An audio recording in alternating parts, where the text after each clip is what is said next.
Баршаңызға сәлем, сіздермен бірге Азамат және де менің YouTube арнама қош келдіңіздер. Сіздерді дәл қазір өте керемет оқиға күтіп тұр. Бірақ ол оқиғаны бастамас бұрын сіздерге өте керемет өзімнің алғысымды білдіргім келіп жатыр. Егер де видео ұнаса, лайкты міндетті түрде басып отырыңыздар, комментарийға кім қай жақтан қарап жатыр және де мына оқиға бойынша қандай ойларыңыз бар, бөлісіп кетіңіздер. Комментарийда бірге талқылайық. Соңғы видеоларымыз сіздерге ұнап жатқан сияқты өте керемет кері байланыс алып жатырмыз. Бірақ та қаралымдардың 97% бізге тіркелмей қарайды екен. Сол үшін менің арманым тезірек 10 мың оқырманға жеткізу, бірақ та ол арманға сіздер ғана маған көмек бере аласыздар. Сол үшін міндетті түрде арнамызға жазылып қойыңыздар. Күнде керемет оқиғалармен бөлісіп отыратын боламын. Ал ол болса кеттік. Менің жұмысымда криминалистика оқулықтарында жазылмаған, бірақ жүйеге 10 жылдан астам өмірін арнаған әрбір адам білетін бір ереже бар.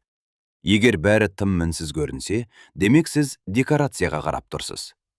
Қазір арада жылдар өтіп 50 жасқа толғаным ба, мен сол қазан айындағы оқиғаларды жиі есіме аламын. 2015 жыл, Алматы. Ол кездегі күз ерекше ылғалды, ызғарлы болды. Қала сұр шинелге оранғандай, ал көшедегі адамдар кіреберістерді немесе метродағы жылуға тезірек сүңгіп кетуге асығатын. Менің кабинетіндегі жылу батареялары әрең жылытып тұрды. Ескі қағаздың, суық қалған арзан кофенің және қазыналық жиһазға сіңіп қалғандай көрінетін шамның иісі шығатын. Бұл қатардағы кезекшілік еді. Үстел үстінде негізінен ашылмаған істер, немесе жалықтырып жіберетін ұсақ-түйек тұрмыстық қылмыстар салынған папкалар жатты. Есік ашылғанда, мен автокөліктен ұрлық жасалғаны туралы баянатты жазып жатып, басымды да көтерген жоқпын. Рұқсат па? Дауыс бәсең әрі дірілдеп шықты. Мен қаламымды қойып, келушіге қарадым. 30-дардағы әйел, көзі жылағаннан ісініп кеткен, қолдарындағы ылғалды орамалын мыжымдап тұр. Оның артында көлеңке сияқты ұзын бойлы, мығым денелі, түнере қараған ер адам тұрды.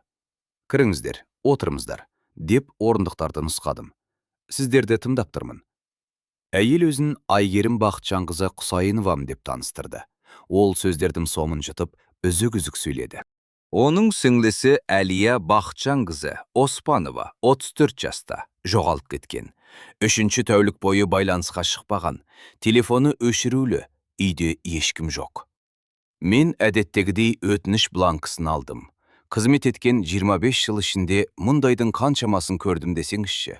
Жүздеген. Құрбысына кетіп қалған, қыдырып кеткен, күйеуіне ренжіген. Сіңлімізді соңғы рет қашан көрдіңіз деп сұрадым, хаттаманың басын толтырып жатып. 4-ші қазан күні деп жауап берді Айгерім. Біз күндіз телефонмен сөйлестік. Ол бір түрлі, шаршаңқы көрінді. Жөндеу жұмыстарын бастайын деп жатқанын, көп нәрсені өзгерту керектігін айтты. Ал содан кейін 5-ші күні қоңырау шалдым. Абонент қолжетімсіз. 6-ші күні де сол жағдай. Мен оның Жандосов көшесіндегі үйіне бардым. Есік қоңырауын бастым, бірақ ешкім ашпады. Менде кілт жоқ. Мен назарымды онымен бірге келген ер адамға аудардым. Ал сіз жоғалған адамның кімі боласыз? Мен күйеуімін деп жауап берді ол. Оспанов Дастан Серікұлы. Оның даусында балдызының әрбір сөзінде сыңғырлап тұрған истерикалық діріл жоқ еді. Ол сөздерді салмақтап, бір қалыпты сөйледі. Мен оған мұқият қарадым. Сырт келбеті 40-тар шамасында. Таза киінген, қою түсті күрте, таза джинсы. Сыртта жаңбыр құйып тұрса да, бәтеңкесінде балшық ізі жоқ. Жүзі сабырлы, қырынып алған. Сұр көздері тіке қарайды, жалтақтамайды. Өз нұсқаңызды айтып бермішші, Дастан Серікұлы деп ұсындым. Мен сықырлаған орындықтым арқалығына шалқайып. Жұбайыңызды қашан көрдіңіз? Ол күртесінің жемін түседі. Қимылы бір қалыпты, сараң еді. 5-ші қазан күні таңертең деп бастады ол. Мен таңғы 8 шамасында жұмысқа кеттім. Әлия әлі ұйықтап жатқан, немесе ұйықтаған сыңай танытты. Соңғы кездері бізде ол сөз таңдап кідіріп қалды. Қарым-қатынасымыз шиеленісіп жүрген. Біз ашық ұрыспайтынбыз. Айқай шу болған жоқ. Жай ғана суықтық. Ол тұрмыстан шаршағанын, жалғыз тұрып өзін-өзі түсінгісі келетінін айтты. Мен, отбасындағы жаңжалды жағдай бұл стандарт, классика деп жазып алдым. Қашан оралдымыз? Кешкі 7 шамасында. Үйде ол жоқ екен. Заттары ше? Иә. Дастан ынтымақтастыққа дайын екенін көрсетіп, сәл алға ұмтылды. Үлкен көк спорттық жол сөмкесі жоқ. Күнделікті киетін киімдері, джинсылары, жылы күртесі, бірнеше свитері, қыстық етігі, құжаттары, ақшасы жоқ. Төл құжаты да, шетелдік төл құжаты да орнында емес. Мен құжаттарды сақтайтын жәшікті тексердім. Біздің ортақ жинағымыздан шамамен 500 мың теңге жоғалды. Бұл жөндеу жұмыстарына деп жинап қойған ақша болатын, бірақ олардың қайда жатқанын білетін. Көз алдымдағы көрініс шектен тыс қарапайым еді. Әйел отбасылық күйбен тірліктен шаршаған, ақшаны, заттар мен құжаттарды алып, өзін-өзі түсіну үшін кетіп қалған. Бәлкім көңілдесіне, бәлкім жай ғана курортқа, немесе басқа қалаға. Мұндай жағдайлар жиі кездеседі. Күйеуі тастанды, бірақ тағдырына көмген адамдай көрінеді. Сімлісі Айгерім кенеттен қаттырақ өксіп жіберді. Ол жай ғана кетіп қала алмайды. Әлия жауапты адам, оның жұмысы бар, мысығы бар. Айтпақшы, мысық қайда? Дастан басын ақырын балдызына бұрды. Бұл қимылда қандай да бір механикалық дәлдік бар еді. Мысық жоқ, Айгерім. Мен саған айттым ғой. Ол оны өзімен бірге алып кеткен сияқты. Тасымалдағышы да жоқ. Мысықпен бірге ол қайда барады? Айгерім мұрнын сүртті. Ол маған хабарласар еді. Біз онымен күнде сөйлесеміз ғой. Бәлкім ол дем алғысы келіп, сенен де тыныққысы келген шығар, деді Дастан ақырын, бірақ нық дауыспен. Кабинетте тыныштық орнады. Мен бақылап отырдым. Реакцияларды бақылау менің жұмысым. Әдетте мұндай жағдайларда күйеулер өздерін басқаша ұстайды. Олар не агрессивті түрде қорғанады? Мен оның қайда екенін білмеймін. Менен аулақ жүріңіздер. Не қолдарын төбесіне қойып, шектен тыс қайғырғандай кейіп танытады. Ал Дастан техникалық есеп тапсырып жатқан инженерге ұқсайтын. Барлық тармақтар сәйкес келеді. Дебет пен кредит. Әйел жоғалды, заттар жоғалды, ақша жоғалды. Логикалық тізбек тұйықталған. Дастан Серікұлы, мен назарын аудару үшін қаламмен үстелді қақтым. Сіз оған қоңырау шалып көрдіңіз бе? Әрине, 5 күні бүкіл кеш бойы, сосын 6-шысы күні телефоны сөндірулі. Сіз сол күні жұмыс істедіңіз бе? Нақты қайда? Офисте, Алатау құрылыс компаниясында. Мен прорабпын, бірақ қазір кеңседе сметалық құжаттамамен айналысамын. Жұмыс орнында сағат 9-дан 18-ге дейін болдым. Кіріп шығу жүйесі, камералар бар, әріптестерім растай алады. Алиби. Ол жетектеуші сұрақсыз-ақ өзінде алиби бар екенін белгіледі. Бұл адалдықтың белгісі болуы мүмкін, немесе алғашқы күдікте болуы мүмкін. Кінәсіз адамдар олардан тікелей сұрамайынша, өздерінің қайда болғанын дәлелдеу туралы сирек ойлайды. Бірақ Дастан жүйенің адамы, құрылысшы. Мүмкін ол үшін фактілердегі реттілік кәсіби қасиет шығар. Мен арызды қабылдадым. Ресми түрде бас тартуға негіз болған жоқ, бірақ қылмыстық іс қозғау үшін де әзірге жеткіліксіз еді. Ересек әрекетке қабілетті әйел заттарын алып үйден кетіп қалды. Күйеуі пәтерде зорлық-зомбылық белгілерін сипаттамайды. Біз шара қолданамыз, дедім, арыздың көшірмесіне мөр басып жатып. Жазатайым оқиғаларды тіркеу бюросына сұрау саламыз. Ауруханаларды тексереміз. Оның телефонының қай жерде өшкенін түсіну үшін телефон билингін сұратамыз. Дастан Серікұлы, маған сіздің пәтерімізді қарап шығу керек болады. Ешқандай күрес немесе күдікті іздердің жоқтығына көз жеткізу үшін формальдылық қой. Еш қиындығы жоқ, ол қолдарын жайды. Қашан ыңғайлы болса, тіпті бүгін келсеңіз де болады. Оның дайындығы қарусыздандыратындай еді. Әдетте адамдар полицияның үйлеріне кіргенін ұнатпайды. Ал ол болса, мені өзінің қақтығын тексеруге шақырып тұрғандай. Ертеңге келсейік деп шештім мен. Бүгін мен қағаз жұмыстарын бастаймын. Олар кетіп қалды. Айгерім жезденің сүйеуімен әлде жылап бара жатты. Дастан оны алға өткізіп, есікті ұстап тұрды. Оның жүзі еш сыр бермеді. Жалғыз қалғанда терезеге жақындадым. Жаңбыр күшейіп, терезе алдындағы шаңды жуып жатты. Кабинетте рұқсат етілмесе де, терезенің көзін ашса, ескі сорғыш төтеп беретіндіктен шылым тұтаттым. Мені не нәрсе мазалады? Тегістік. Дастан Оспановтың оқиғасы жаңа құйылған бетон стяжкасы сияқты еді. Ешқандай сызат немесе дөңес жоқ. Әйелі күйеуінен кетіп қалады. Болады. Заттары мен ақшасын алып кетеді, логикаға сай. Мысықты алып кетеді, мейлі. Бірақ ол неге сонша сабырлы? Егер әйелі кенеттен ешбір әңгімесіз ол жоқта жай ғана қашып кетсе ше? Бұл реніш, ашу, абдырау сезімдерін тудыруы керек қой. Ал мен одан тек шаршаңқылықты немесе жеңілдеуді ғана көрдім. Мен үстелге оралып, дерекқорды аштым. Оспанов Дастан Серікұлы, 41 жаста, істі болмаған. Осыдан 2 жыл бұрын жылдамдықты асырғаны үшін салынған 1-2 айыппұлдан басқа әкімшілік құқық бұзушылықтары жоқ. Психиатр немесе наркологтың есебінде тұрмайды. Тұрақты жұмыс істейді. Пәтер әйелмен теңдей меншігінде. Ипотека жарты жыл бұрын өтелген, мінсіз азамат. Жедел бөлімнің нөмірін тердім. Оның және әйелінің телефонын тексеру керек болды. 5 қазанда олар қайда болды? Маршруттары қиылысты ма? Келесі күні 2015 жылдың 10 қазанында мен пәтерді қарауға бардым. Оспановтар тұратын үй орталыққа жақын тыныш көшелердің біріндегі ескі Сталинка болатын. Төбесі биік, қабырғалары қалым, баспалдақ аралықтары кең, мықты баспана. Дастан мені үй киіммен қарсы алды. Пәтерде ешқандай иіс жоқ еді. Білесіз бе, тұрғын пәтерлерде әрқашан тамақтың, әтірдің, шаңның, жануарлардың иісі болады. Ал мұнда ауа сорып алынып, жанасымен ауыстырылғандай стерилдеді.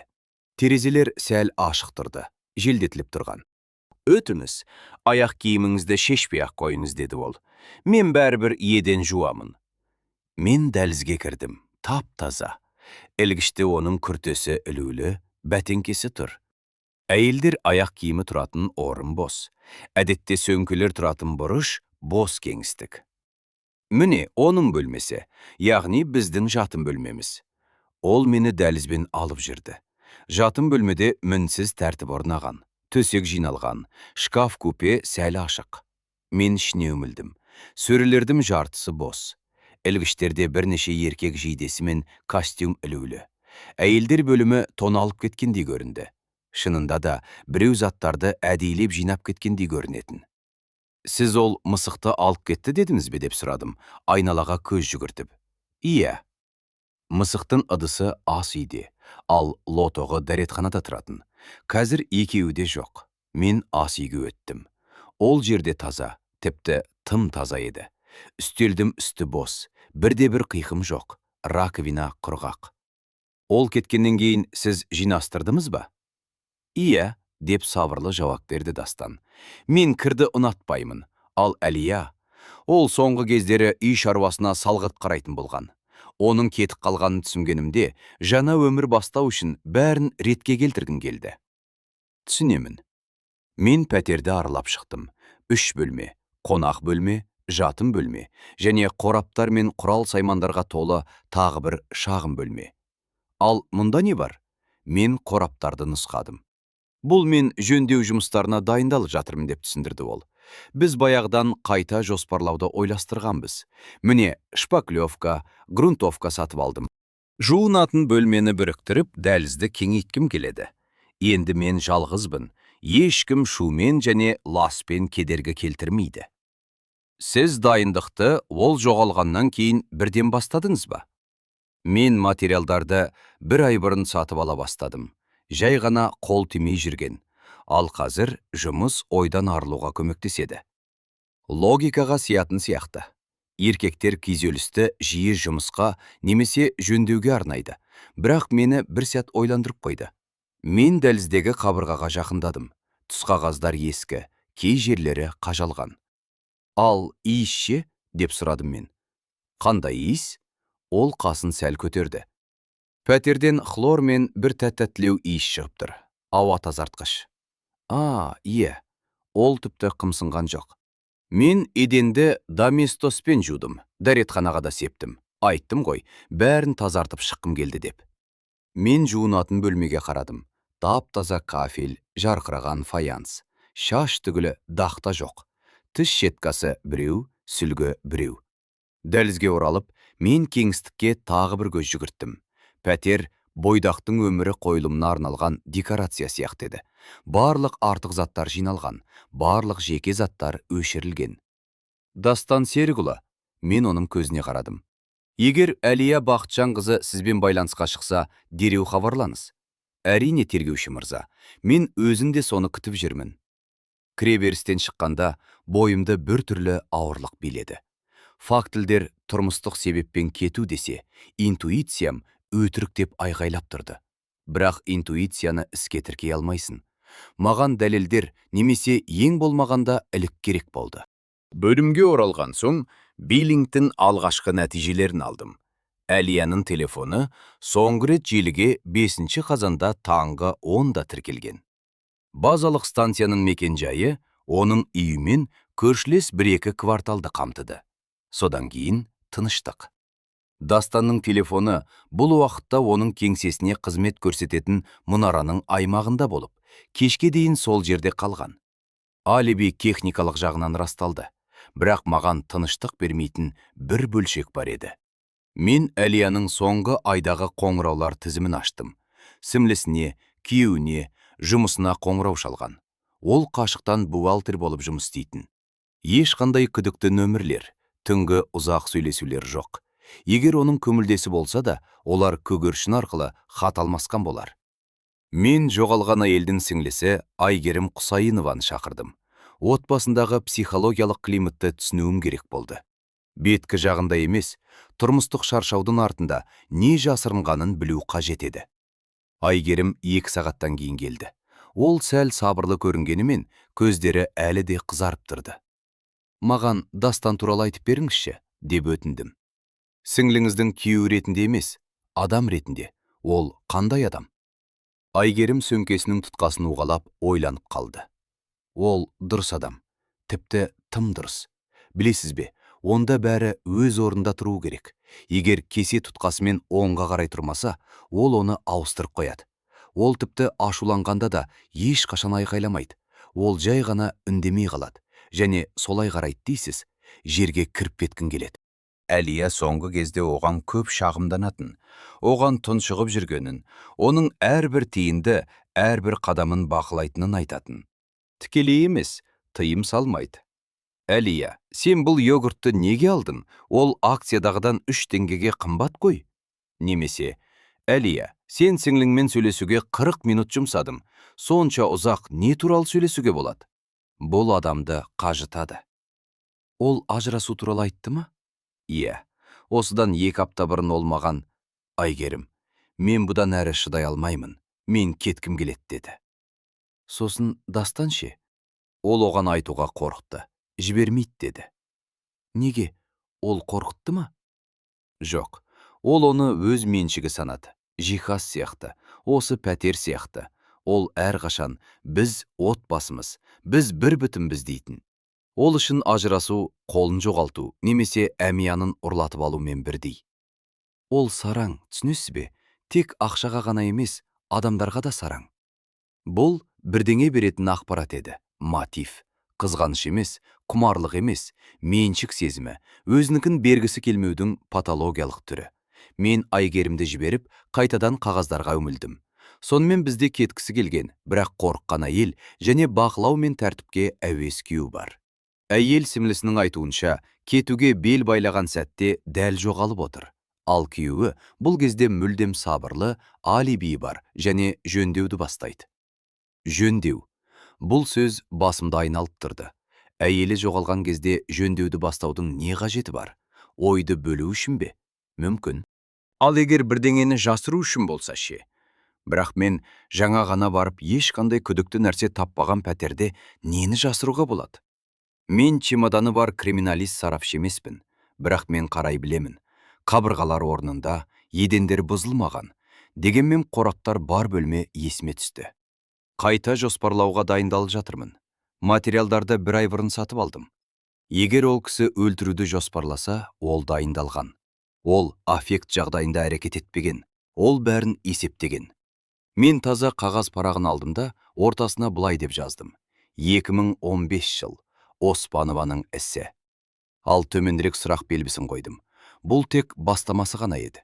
Бұл істің менің карьерамдағы ең күрделі істердің біріне айналарын мен әлі білмедім. Схеманың шытырмандырынан емес, зұлымдықтың соншалықты қарапайым және сонысымен қорқынышты болатынынан. Әзірге менде тек күдік пен хлордың иісі шығатын мінсіз таза жуылған пәтер және тыныштық қана болды. Өмір болуы керек жердегі сұмдық тыныштық. Қылмыстық іздестіруде уақыт қарапайым адамдардағыдай өтпейді. Жәбірленушілер үшін күту күндері резеңкедей созылса, ал біз жедел уәкілдер мен тергеушілер үшін уақыт хаттамалар мен рапорттардың құрғақ жолдарына сығымдалады. Арыз берілген сәттен бастап бір апта өтті. Ресми түрде Әлия Оспанова әлі де туыстармен байланысын үзген адам ретінде тіркеуде болды. Нәйит те, қылмыс та жоқ. Дерек қорда ілулі тұрған тыныштық және біздің басқа жерден іздеп жатқанымызды сезетін менің үдей түскен түйсігім ғана. Мен жерді өңдеуді ұйғардым. Біз көрші тұрғындардан жауап алуды осылай атаймыз. Кинода әдетте іш пыстырарлық рутина ретінде көрсетілмейтін пәтерлерді аралау. Бірақ дәл сол жерде, баспалдақ алаңдарында мен кіреберістерде ресми жауаптарға түспейтін нәрселер жиі қалқып шығады. Оспановтардың үйі, сол Сталинка, жұмыс күні жартылай бос еді. Мен алаңдағы көршілерден бастадым.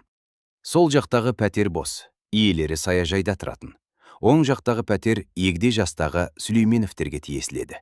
Есікті бұрынғы мұғалімдерге тән өткір көзқарасы бар, 70-тер шамасындағы әйел Ажар апай ашты. Мен өзімді таныстырып, куәлігімді көрсеттім.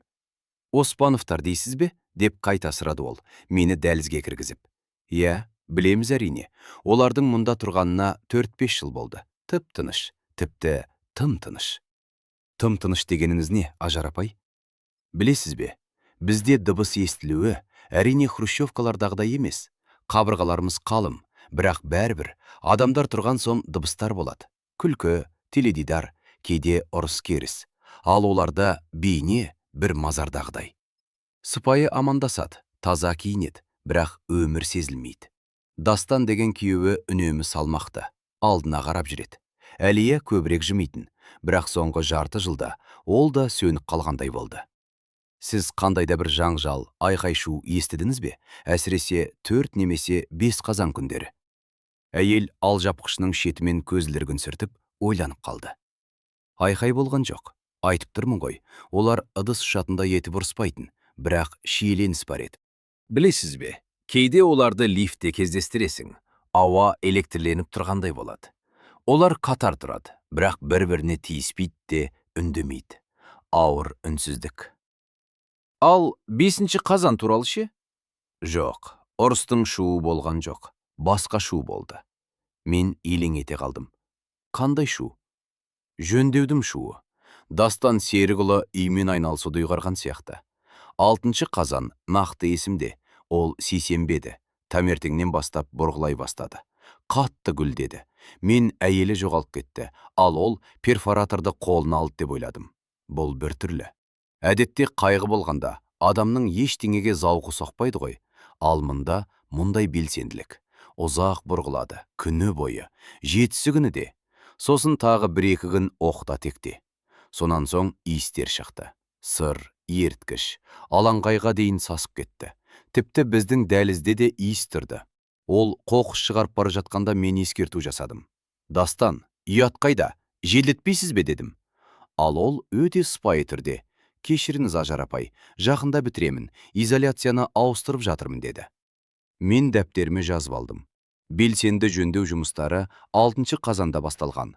Шу мен химиялық иіске шағымдар. Бұл Дастанның жөндеу туралы сөздерін растады, бірақ контекст өзгерді. Ойды бөлу үшін демалыс күндері асықпай істеу бір бөлек, ал әйелі жоғалғаннан кейінгі күні агрессивті, шулы бөлшектеу немесе құрастыру жұмыстарын бастау бір бөлек. Бұл асығыстыққа, шұғыл жұмысқа ұқсайтын. Мен Сүлейменоваға алғыс айтып аулаға түстім. Ол жердегі орындықта 2 ер адам шылым шегіп отырған еді. Олардың біреуі Оспановтардан бір қабат төмен тұратыны анықталды.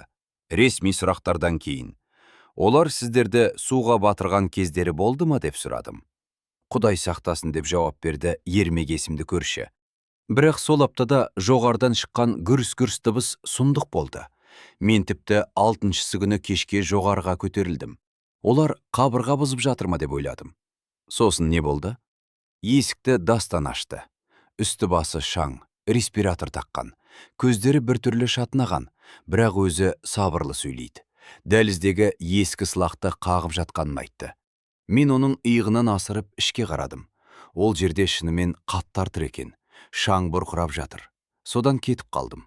Сағат 23:00-ге дейін шулауға құқығы бар ғой. Көрініс айқындала түсті. 5 қазан жоғалу, 6 қазан көп мөлшерде шаң мен шу шығаратын қарқынды жұмыстардың басталуы. Дастан жай ғана қабырғаларды бояп жатқан жоқ. Ол қандай да бір күрделі әрекеттер жасады. Бөлімге оралған соң, Әлияның жеке басына тереңірек үмілуді ұйғардым. Осы үнсіз қақтығыстың табиғатын түсінуім керек еді. Мен оның жақын құрбысы Гүлнар Ахметованың байланыстарын таптым. Әлияның телефоны үнсіз болғанымен, әлеуметтік желілер бағыт сілкеді. Гүлнар жұмыс орнына жақын орналасқан кафеде кездесуге келісті. Бұл жоғалған әйелдің сімлісі, Момын Айгерімге мүлдем қарама-қайшы жігерлі әйел еді.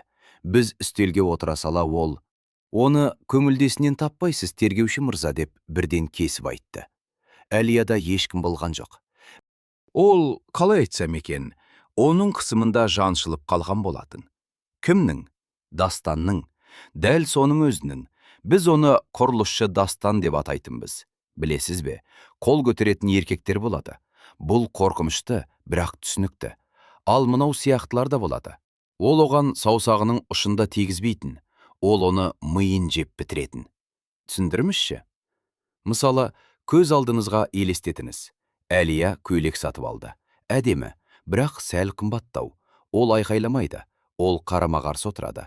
Калькуляторды алып, осы көйлек үшін оның неше сағат жұмыс істегенін, бұл айлық бюджеттің қанша пайыз екенін, осы ақшаға қанша картоп немесе цемент алуға болатынын есептей бастайды. Ол мұны Әлия өзін қылмыскер ретінде сезінгенше, 1-2 сағат бойы бір сарында айта береді. Ол сол көйлекті кейін кие алмай, кері өткізіп жіберетін. Бұл психологиялық зорлық-зомбылық деп аталады деп атап өттім мен. Бұл адамның демін тарылтатын ақымақ деп аталады деп Гүлнар кесіп айтты. Әлия 3 жыл шыдады. Басында шаруақор, үнемшіл деп ойлады. Бірақ кейін ол үшін әйел емес, жай ғана функция, инвентарлық нөмір екенін түсінді. Ол бәрін бақылайтын, азық-түлік дүкенінің чектерін тексеретін. Егер ол менімен кездесуде 15 минутқа кешіксе, ол қоңырау шалып, «Сенің графигің бұзылды, неге?» деп сұрайтын. Қызғанышпен емес, тәртіптің бұзылуына шағым ретінде. Ол кетуге дайындалып жүрді. Иә, ең бастысы осы. Ол шешім қабылдады. Біз мұны қыркүйектің соңында талқыладық. Ол жалдамалы пәтер тауып қойды.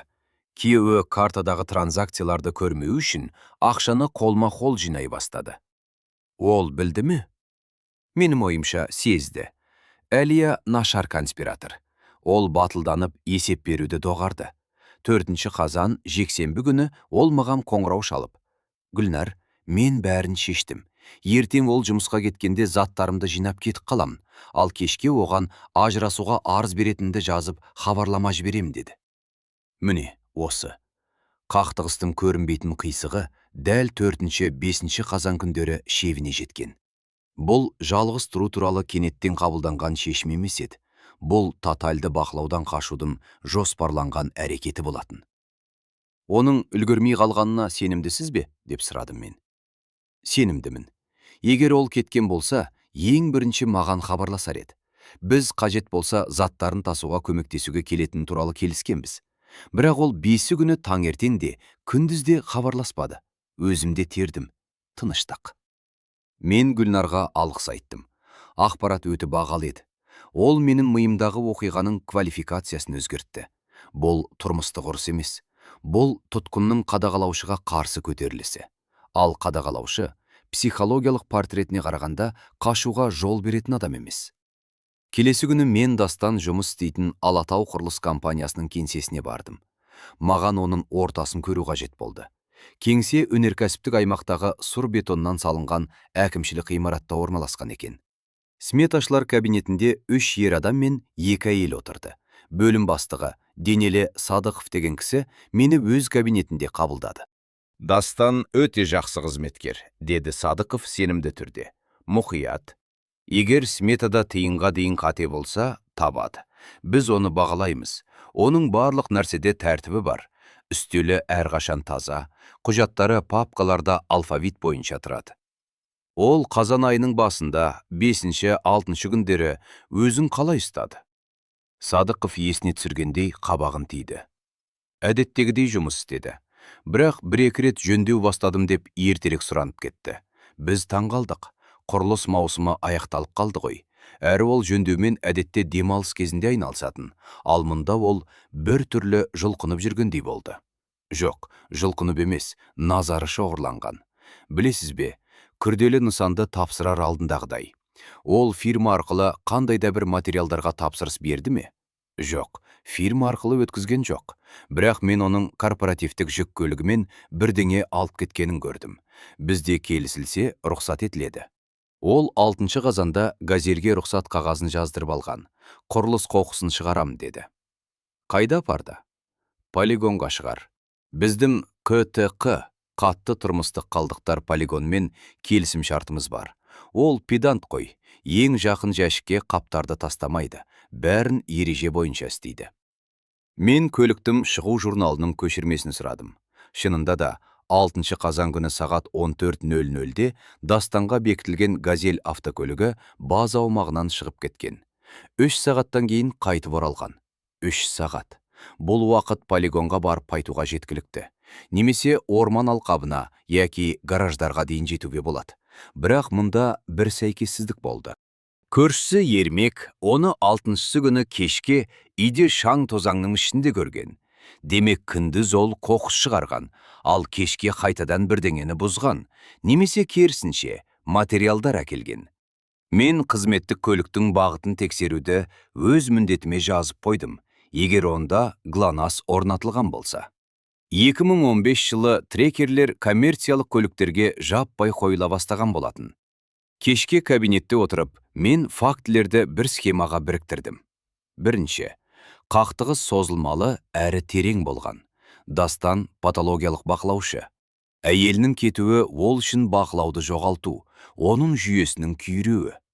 Екінші, жоғалу дәл Әлияның қарым-қатынасты үзуге бел байлаған сәтінде орын алды. Үшінші, Дастан мұны білген немесе сезген. Төртінші, жоғалғаннан кейін бірден пәтерде қызу әрекеттер басталады. Шу, шаң, химиялық иіс. Бесінші, ол әйелі жоғалғанның ертегіне қоқыс шығару үшін қызметтік көлікті пайдаланады. Қатардағы адамнан әйелі кетіп қалса, ол есеңгіреп қалады, ішеді, немесе достарын жағалап кетеді. Дастан болса құрылыс салып, немесе бұза бастады. Оның мінез құлқы рационалды болды, бірақ бұл рационалдылық қорқыныш деді. Бұл ақауды жойып, жұмысын жалғастыратын механизмнің логикасы болатын. Мен оның сабырлы жүзін есіме алдым. Мен тәртіпті жақсы көремін. Оның түсінігінде бәлкім Әлия хаосқа айналған шығар, ал хаосты жою керек. Бірақ мәйіт қайда? Егер ол оны газельмен алып кеткен болса, онда бізді Алматы облысының қоқыс тастайтын жерлерімен ормандарында ұзақ іздеу жұмыстары күтіп тұр деген сөз. Бұл шөптің арасынан ине іздегендей. Мойындау немесе куәгерлерсіз мәйітті табу мүмкіндігі жоқтың қасы. Алайда мәйітті шығару нұсқасын қабылдауыма бірдеңе кедергі келтірді. Көршілер пәтерде бірнеше күн бойы 6, 7, 8 қазанда шу мен иіс болғанын айтты. Егер мәйіт шығарылған болса, пәтерде не үшін шулау керек? Жөндеу жамылғы үшін бе? Мүмкін. Мен қарау кезіндегі фотосуреттерді қайта аштым. Таза қабырғалар, дәліз, сол сылақты қаққан қабырға. Ондағы түс қағаздар ескі, бірақ ұқыпты жапсырылған еді. Тоқтай тұр. Мен фотоны жақындаттым. Түс қағаздар ескеді. Есіме көршімен болған әңгіме түсті. Сылақты қағып жатты, шаң бұрқырады. Егер ол сылақты кірпішке немесе бетонға дейін қақса, онда ол кейін қайтадан сылап, кегістеп, түс қағаз жапсыру керек еді. Оны 3-4 күнде жалғыз өзі. Оның үстіне бұрынғы ескі түс қағаздарды немесе дәл сондай жаңасын жапсыру мүмкін емес. Жоқ, фотода түс қағаздар жаңа емес болып көрінді. Өқ деңгейінде қажалған жерлері бар. Демек, ол бұл қабырғаға тиіспеген. Онда ол қай жерді бұрғылады? Шаң қайда болды? Мен көзімді жұмып, Оспановтардың пәтерінің геометриясын қалпына келтіруге тырыстым. Дәліз ұзын. Ас үйдің алдындағы шағын тауашаға, нишаға жалғасады. Жуынатын бөлме мен дәретхана бөлек. Қораптар бар бөлме. Дастан былай деген: жуынатын бөлмені біріктіріп, дәлізді кеңейткім келеді. Егер ол дәлізді кеңейтсе, демек ол аралық қабырғаны бұзады. Бірақ қабырғалар орнында болды. Мен оларды көрдім. Менің басымда өзінің қарапайымдылығы мен қорқынышты гипотеза қалыптаса бастады. Ал егер ол қоқыс шығармаған болса ше? Ал егер ол айтарлықтай ештеңе шығармаған болса ше? Егер жөндеу мәйітті шығару үшін жамылғы емес, іште жасыру тәсілі болса ше? Бірақ бұл сандырақ сияқты көрінді. Көп қабатты үйдің пәтерінде мәйітті қабырғаға қалап тастау. Иіс бір аптадан кейін сыр беріп қояды. Көршілер СЭО шақырады. Бұл атом бункер деңгейіндегі герметизациясыз физикалық тұрғыдан мүмкін емес. Дегенмен иіс болды. Хлор мен бір тәттілеу иіс деп байқадым мен қарау кезінде. Сыр мен еріткіш, деді көрші Ажар апай. Химия, көп химия. Мен күнге қарадым, дерлік 2 апта өтті. Егер менің ақылға қонымсыз көрінетін теориям дұрыс болса, ыдырау процесі әлде қашан жүріп жатуы керек. Ешқандай хлор мұны мәңгі жасыра алмайды. Мен ол жерге қайта оралым керек еді. Бірақ енді сыпайы сапармен және мысық туралы сұрақтармен емес. Маған байыпты тінту жүргізуге сылтау керек болды. Ал тінту үшін көрші әйелдің перфоратордың дауысын естігеннен гөрі салмақты негіздер қажет. Әзірге Дастан ұтып тұрған еді. Ол алибімен, таза пәтермен және мінсіз қызметкердің беделімен жамылып, бір қадам алда болды. Бірақ ол қателік жіберді. Ол жөндеуді тым ерте бастады. Ол заттардың табиғи барысын бұзды. Қайғырған күйеулер әйелінен айырылғанның ертеңіне кафел төсемейді. Мен шешімнің кілті Алматы облысының ормандарында емес, Сталинкалық биік үйдің осы 140 шаршы метрінде жатқанын сездім. Дәл сол жерде гипсокартон мен сылақ қабаттарының артында шындық жасырынып жатты, және оның иісі шыға бастаған еді. Тергеу практикасында біз өлі тымық деп атайтын кезең бар. Бұл алғашқы дүрбелең басылып, ыстық іздер суып, ал жаңа айғақтар әлі шыға қоймаған уақыт. Дәл осындай сәттерде істердің көпшілігі ашылмаған іске айналып, мұрағатқа шаң басуға жіберіледі. Бірақ Оспанованың ісі мені жібермеді. Ол сананың тікпірінде, көзге көрінбейтін, бірақ әр қимылдаған сайын сезілетін шөгір сияқты маза бермеді. 2015 жылдың қазан айының 2-ші жартысы еді. Жаңбырдың орнын алғашқы үсіп басты. Қала құрғақ әрі ызғарлы бола түсті. Мен Дастан Оспановты бақылауды жалғастыра бердім. Тәулік бойы емес. Оған менің ресурстарым жетпес еді, бірақ нүктелі, жүйелі түрде. Мен оның банк картасы бойынша транзакциялар туралы мәліметтерді сұраттым. Егер адам қашуды жоспарласа, ол қолма-қол ақша алады. Егер ол күйзелісте болса, шығындары азаяды. Дастан болса, өзін өз қамалында ұзақ қоршауға дайындалып жатқандай ұстады. 12 қазан. Құрылыс гипермаркеті. Сатып алу.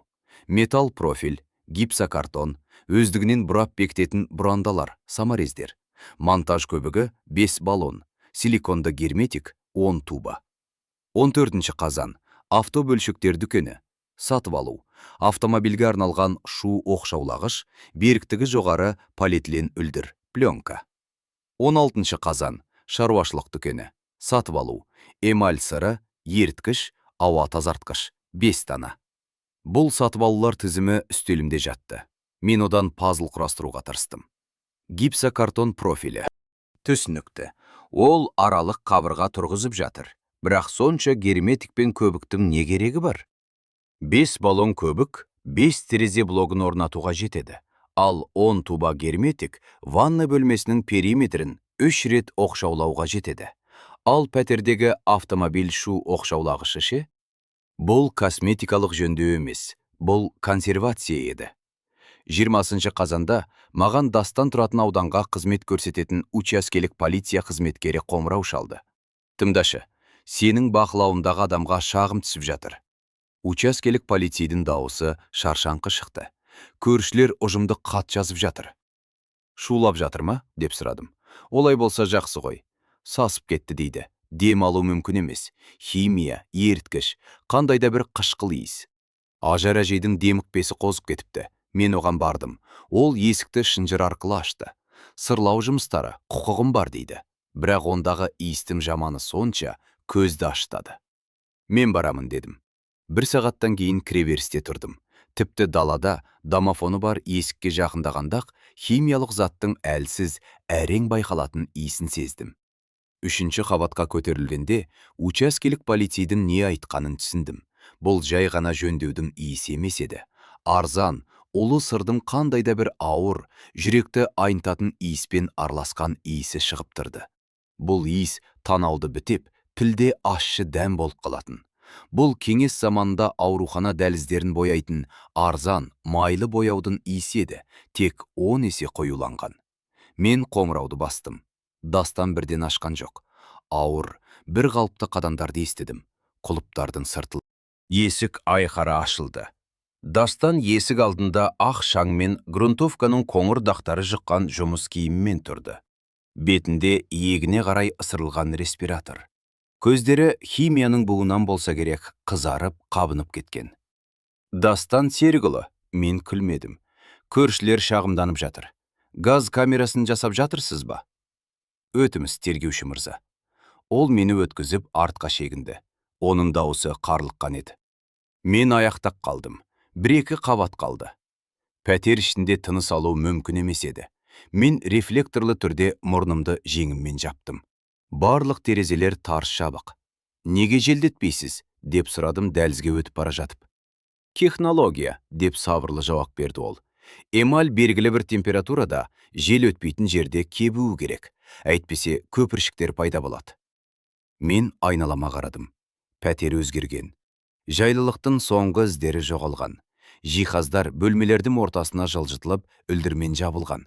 Бірақ ең басты өзгеріс мені дәлізбен шектесетін сол кішкентай бөлмеде күтіп тұр еді.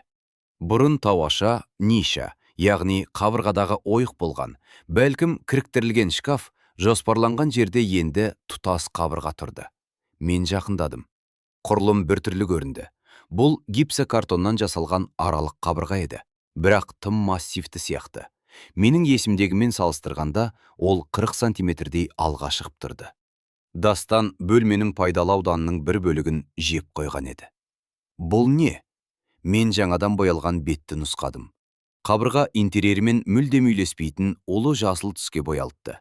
Сыр әлі жабысқақ еді. Дыбыс оқшаулағыш қорап деп түсіндірді Дастан артымнан келіп.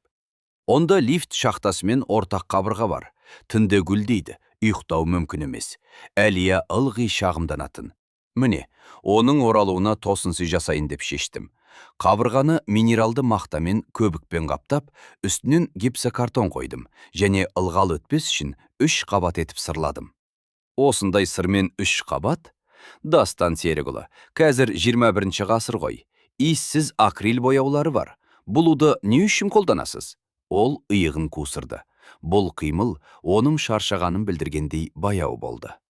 Атанамның саяжайындағы жөндеуден қалған еді. Ақшаны несіне шығындаймын? Кебеді желдейді, есесіне сенімді. Бұл эмаль сауыт сияқты, зеңде сыздалмайды. Мен қабырғаға тағап бардым.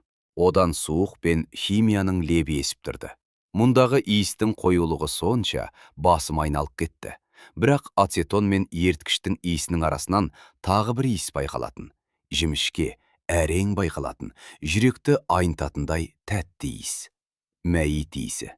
Мен оны білетімін. 25 жылдық жұмысымда оны еш нәрсемен шатастыра алмайсың.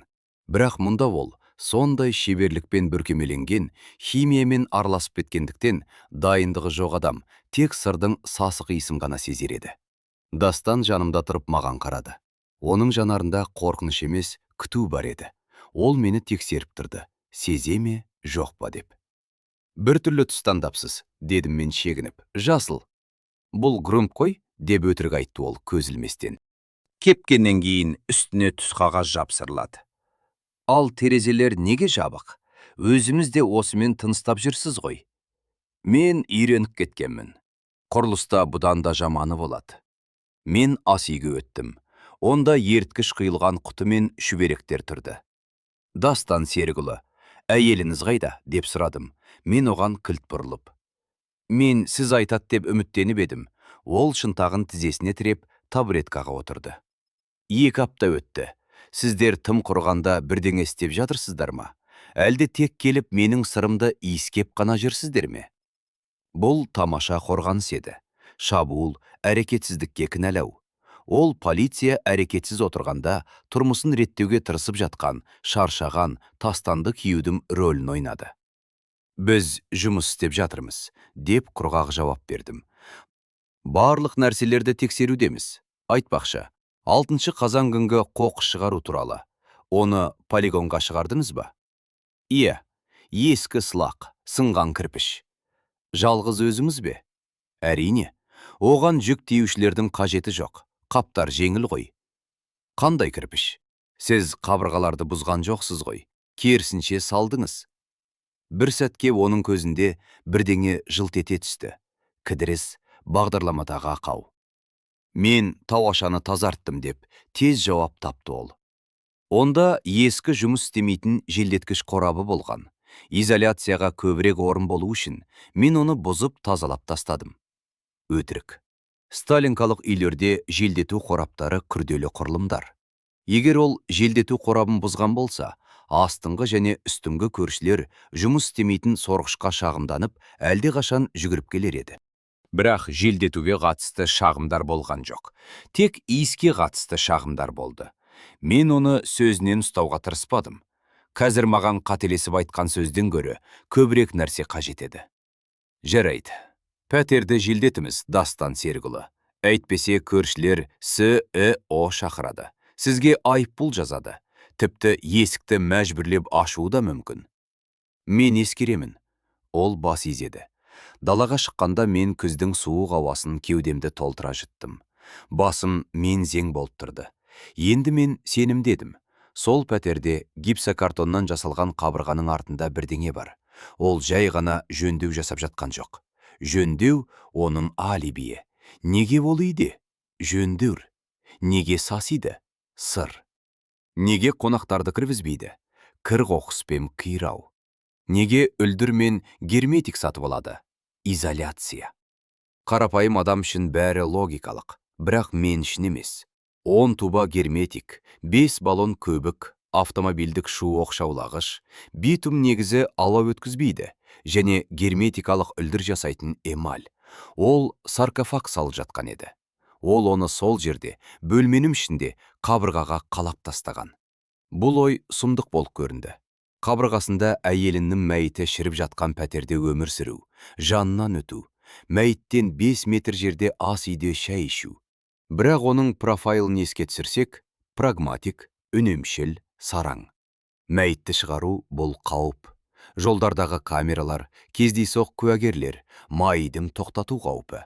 Ал мұнда өз қабырғаларың, қалың қабырғалар, материалдар арзан. Ол құрылысшы, бетонмен және герметиктермен қалай жұмыс істеу керектігін біледі. Ол проблеманы локалды түрде, артық шығынсыз шешкен. Мен бөлімге оралып, Жұманов деген жас жедел уәкілді шақырдым. Мақсат, маған Оспановтың үйі бойынша бәрі керек. ТБИ жоспары, қабаттық жоспар. Және маған ПИКтен ЖЭК осы үйлерді білетін білікті инженер тауып бер. Не іздеп жатырмыз? Деп сұрады Жұманов. Артық метрлерді немесе керісінше жоғалып кеткендерді іздейміз. Және біліп көрші, пәтер соңғы кезде сатылымға қойылмаған бекен. Немесе ол бағалауға қызығушылық танытты мекен. Ол оны сатат деп ойлайсыз ба? Егер ол мен ойлағанда есепшіл болса, онда иә. Мазарда ұзақ өмір сүре алмайды. Иіс бәрібір сыртқа шығады. Герметик 1-2 жыл ұстайды, ал психика одан ертерек сыр беруі мүмкін. Ол бұл активтен құтылуы керек. Кешке мен пәтердің жоспарының үстінде отырдым. 70-ші жылдардан қалған ескі жоспар. Бөлмедегі тауаша белгіленген еді. Кереңдігі 60 сантиметр, ені 1,5 метр. Мінсіз өлшем. Егер ол жалған қабырғаны негізгі қабырғамен теңестіріп қойса, онда ол осы 60 сантиметрді жеп қойған. Көзбен қарағанда бөлме жай ғана тегіс болып қалған. Ескі жоспарды көрмесе, ол жерде тауаша болғанын ешкім есіне де алмайды. Бірақ иіс, ол қателік жіберді. Ол тым сасық бояуды пайдаланды. Ол бұл ыдырау иісін жасырады деп ойлады. Бірақ бұл назар аудартатын нәрсе болды. Егер ол қымбат, сапалы химия қолданғанда, ешкімнің де басы ауырмас еді. Саяжайдағы жөндеуден қалған бірдеңеге бола сараңдық жасауы оған қарсы жұмыс істеді. Мен уақыттың екеумізге де қарсы жұмыс істеп жатқанын сездім. Оған қарсы, өйткені физиканы алдай алмайсың. Герметикалық контур ішіндегі газдардың қысымы арта береді. Маған қарсы, өйткені мәйітсіз іш жоқ.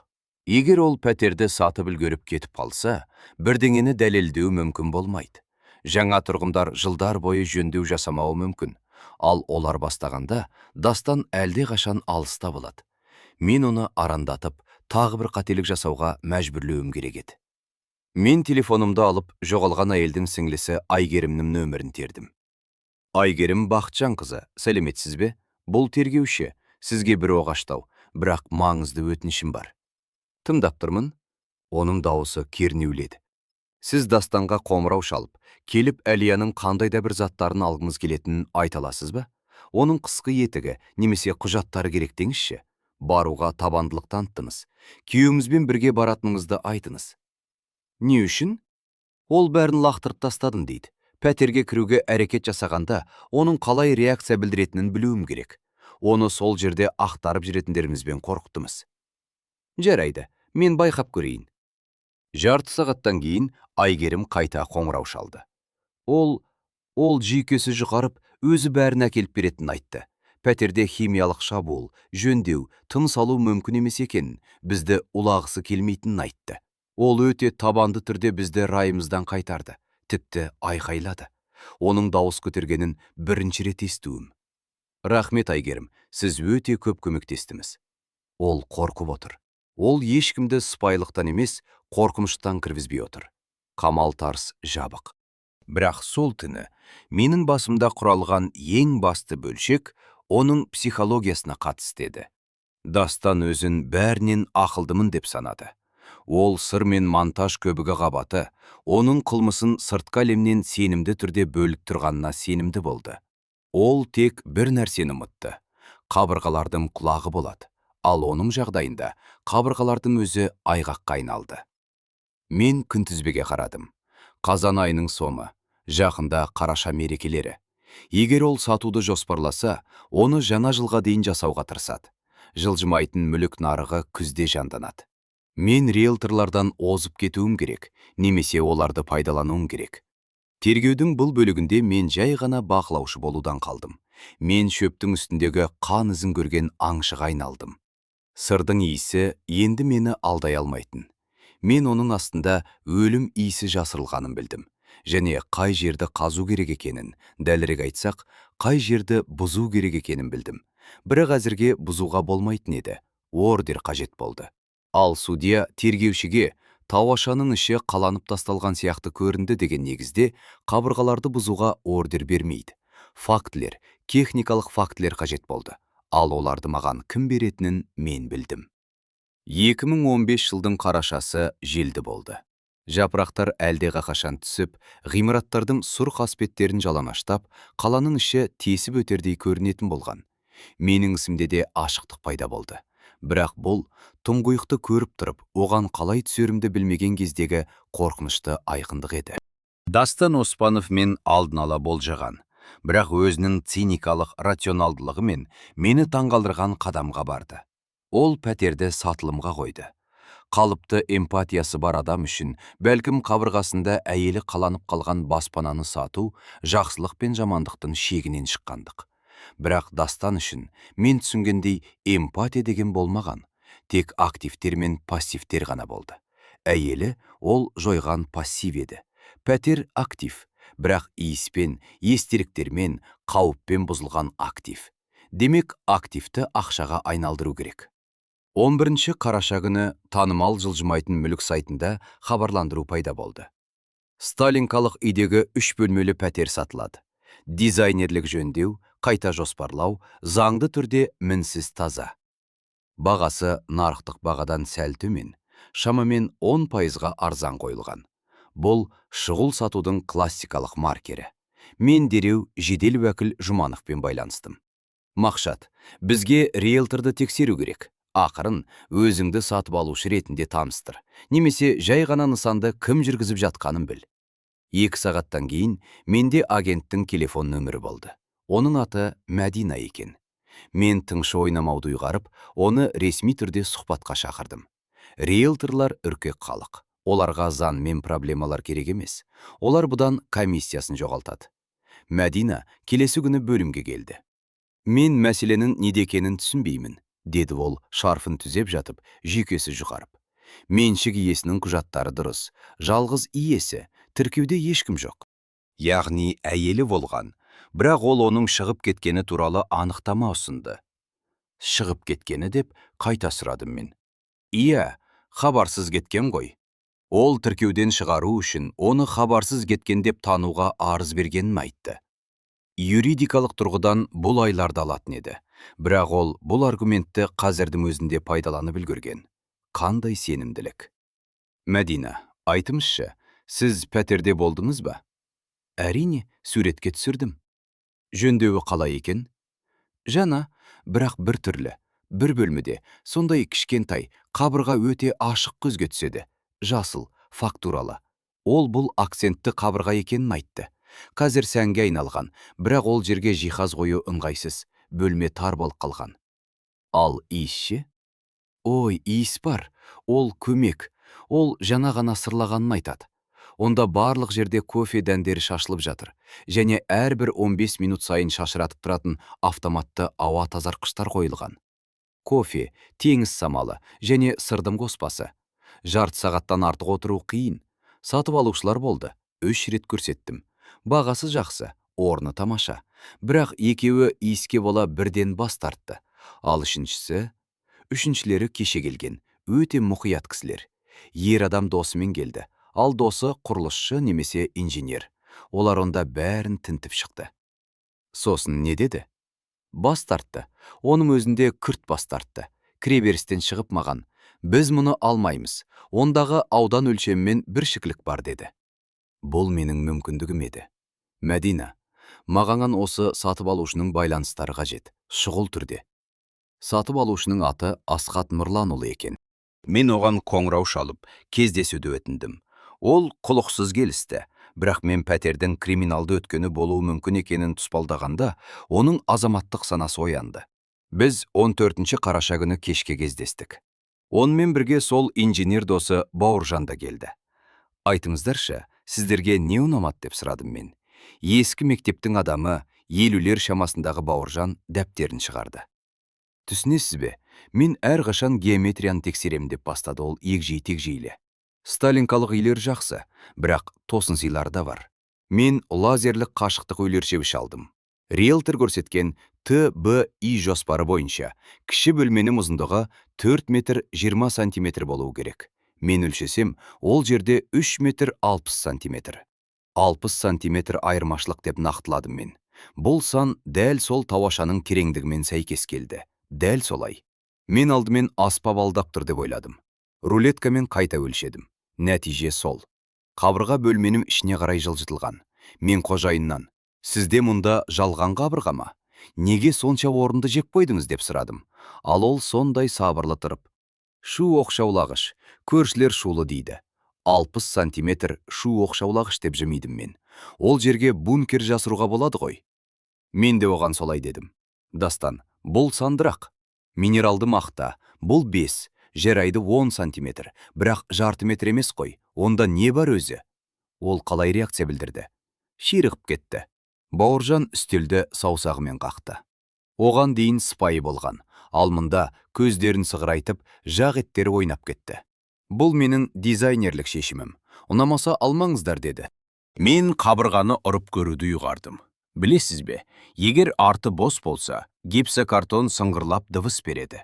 Ал егер онда тығыз толтырылған болса, дыбыс тұңғиық болады. Дыбысы қандай болды? Табытты ұрғандай деп түнерген түрде жауап берді инженер. Тұңғиық, ауыр. Оның іші өте тығыз толтырылған. Жай ғана мақта емес, онда ауыр бірдеңе бар. Және мен тағы бір бөлшекті байқадым. Төменде принтустың жанында. Қабырға еденге тиетін жерде герметик, жаңа. Және ол, қалай айтсам екен, сәл көтеріліп тұр. Бейне бір ішінен қысым түсіп тұрғандай, немесе ылғалдылық жоғары сияқты. Сіз бұл туралы қожайынға айттыңыз ба? Мен ылғалдылық туралы сұрадым. Ол мені дерлік қуып шықты. Қарау аяқталды, сау болыңыздар деді. Біз кетіп қалдық. Асхат, ол досына бас изеді. Арзанырақ алғысы келген. Бірақ мен оған жолама дедім. Ол жерде не тіреуіш құрылымдарды бұза отырып, заңсыз қайта жоспарлау жасалған. Немесе ол қол жеткізу мүмкін болмайтындай жалпы үйлік түк құбырды стаяқ қалап тастаған. Проблемадан көз ашпайсың. Мен ер адамдарға алғыс айттым. Олар маған жай ғана түсініктеме емес, олар маған техникалық негіздеме берді. ТБИ жоспарына сәйкессіздік. Тұрғын үй жай ауданының елеулі өзгеруі. Ғимараттың конструктивтік элементтерінің бұзылу күдігі. Бұл тұрғын үй инспекциясын тартуға жеткіліктеді. Ал тұрғын үй инспекциясы бар жерде қол жеткізуді қамтамасыз ету үшін полицияда болады. Бірақ мен жай ғана рулеткамен келу аз екенін түсіндім. Дастан: «Иә, бұздым. Айыппұл төлеймін. Кейін бұзамын» дейді. Қабырғаны бұзбас бұрын ішінде не бар екенін білуім керек еді. Өйткені егер біз қабырғаны ашып, онда тек цемент қаптары болса, мен өкілеттігімді асыра пайдаланғаным үшін қызметтен қуыламын, ал Дастан мені сотқа береді.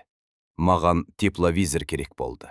Адамның денесі, тіпті өлі болса да, құрылыс материалдарының температурасынан өзгеше температураға ие. Ыдырау процесінде жылу бөлінеді. Монтаж көбігіндегі химиялық реакцияларда жылу береді, бірақ ол 1-2 күнде кетіп қалады. Ал бұл кезде 1 айдан астам уақыт өткен еді. Егер онда органика болса, бактериялар жұмыс істеп, газ бен жылу бөледі. 17 қарашада мен тергеу бөлімі бастығының атына баянат жаздым. Фактілерді құрғақ, эмоциясыз баяндадым. Адамның жоғалуы, жөндеу жұмыстарының дереу басталуы, пәтер конфигурациясының өзгеруі куәгерлермен расталды.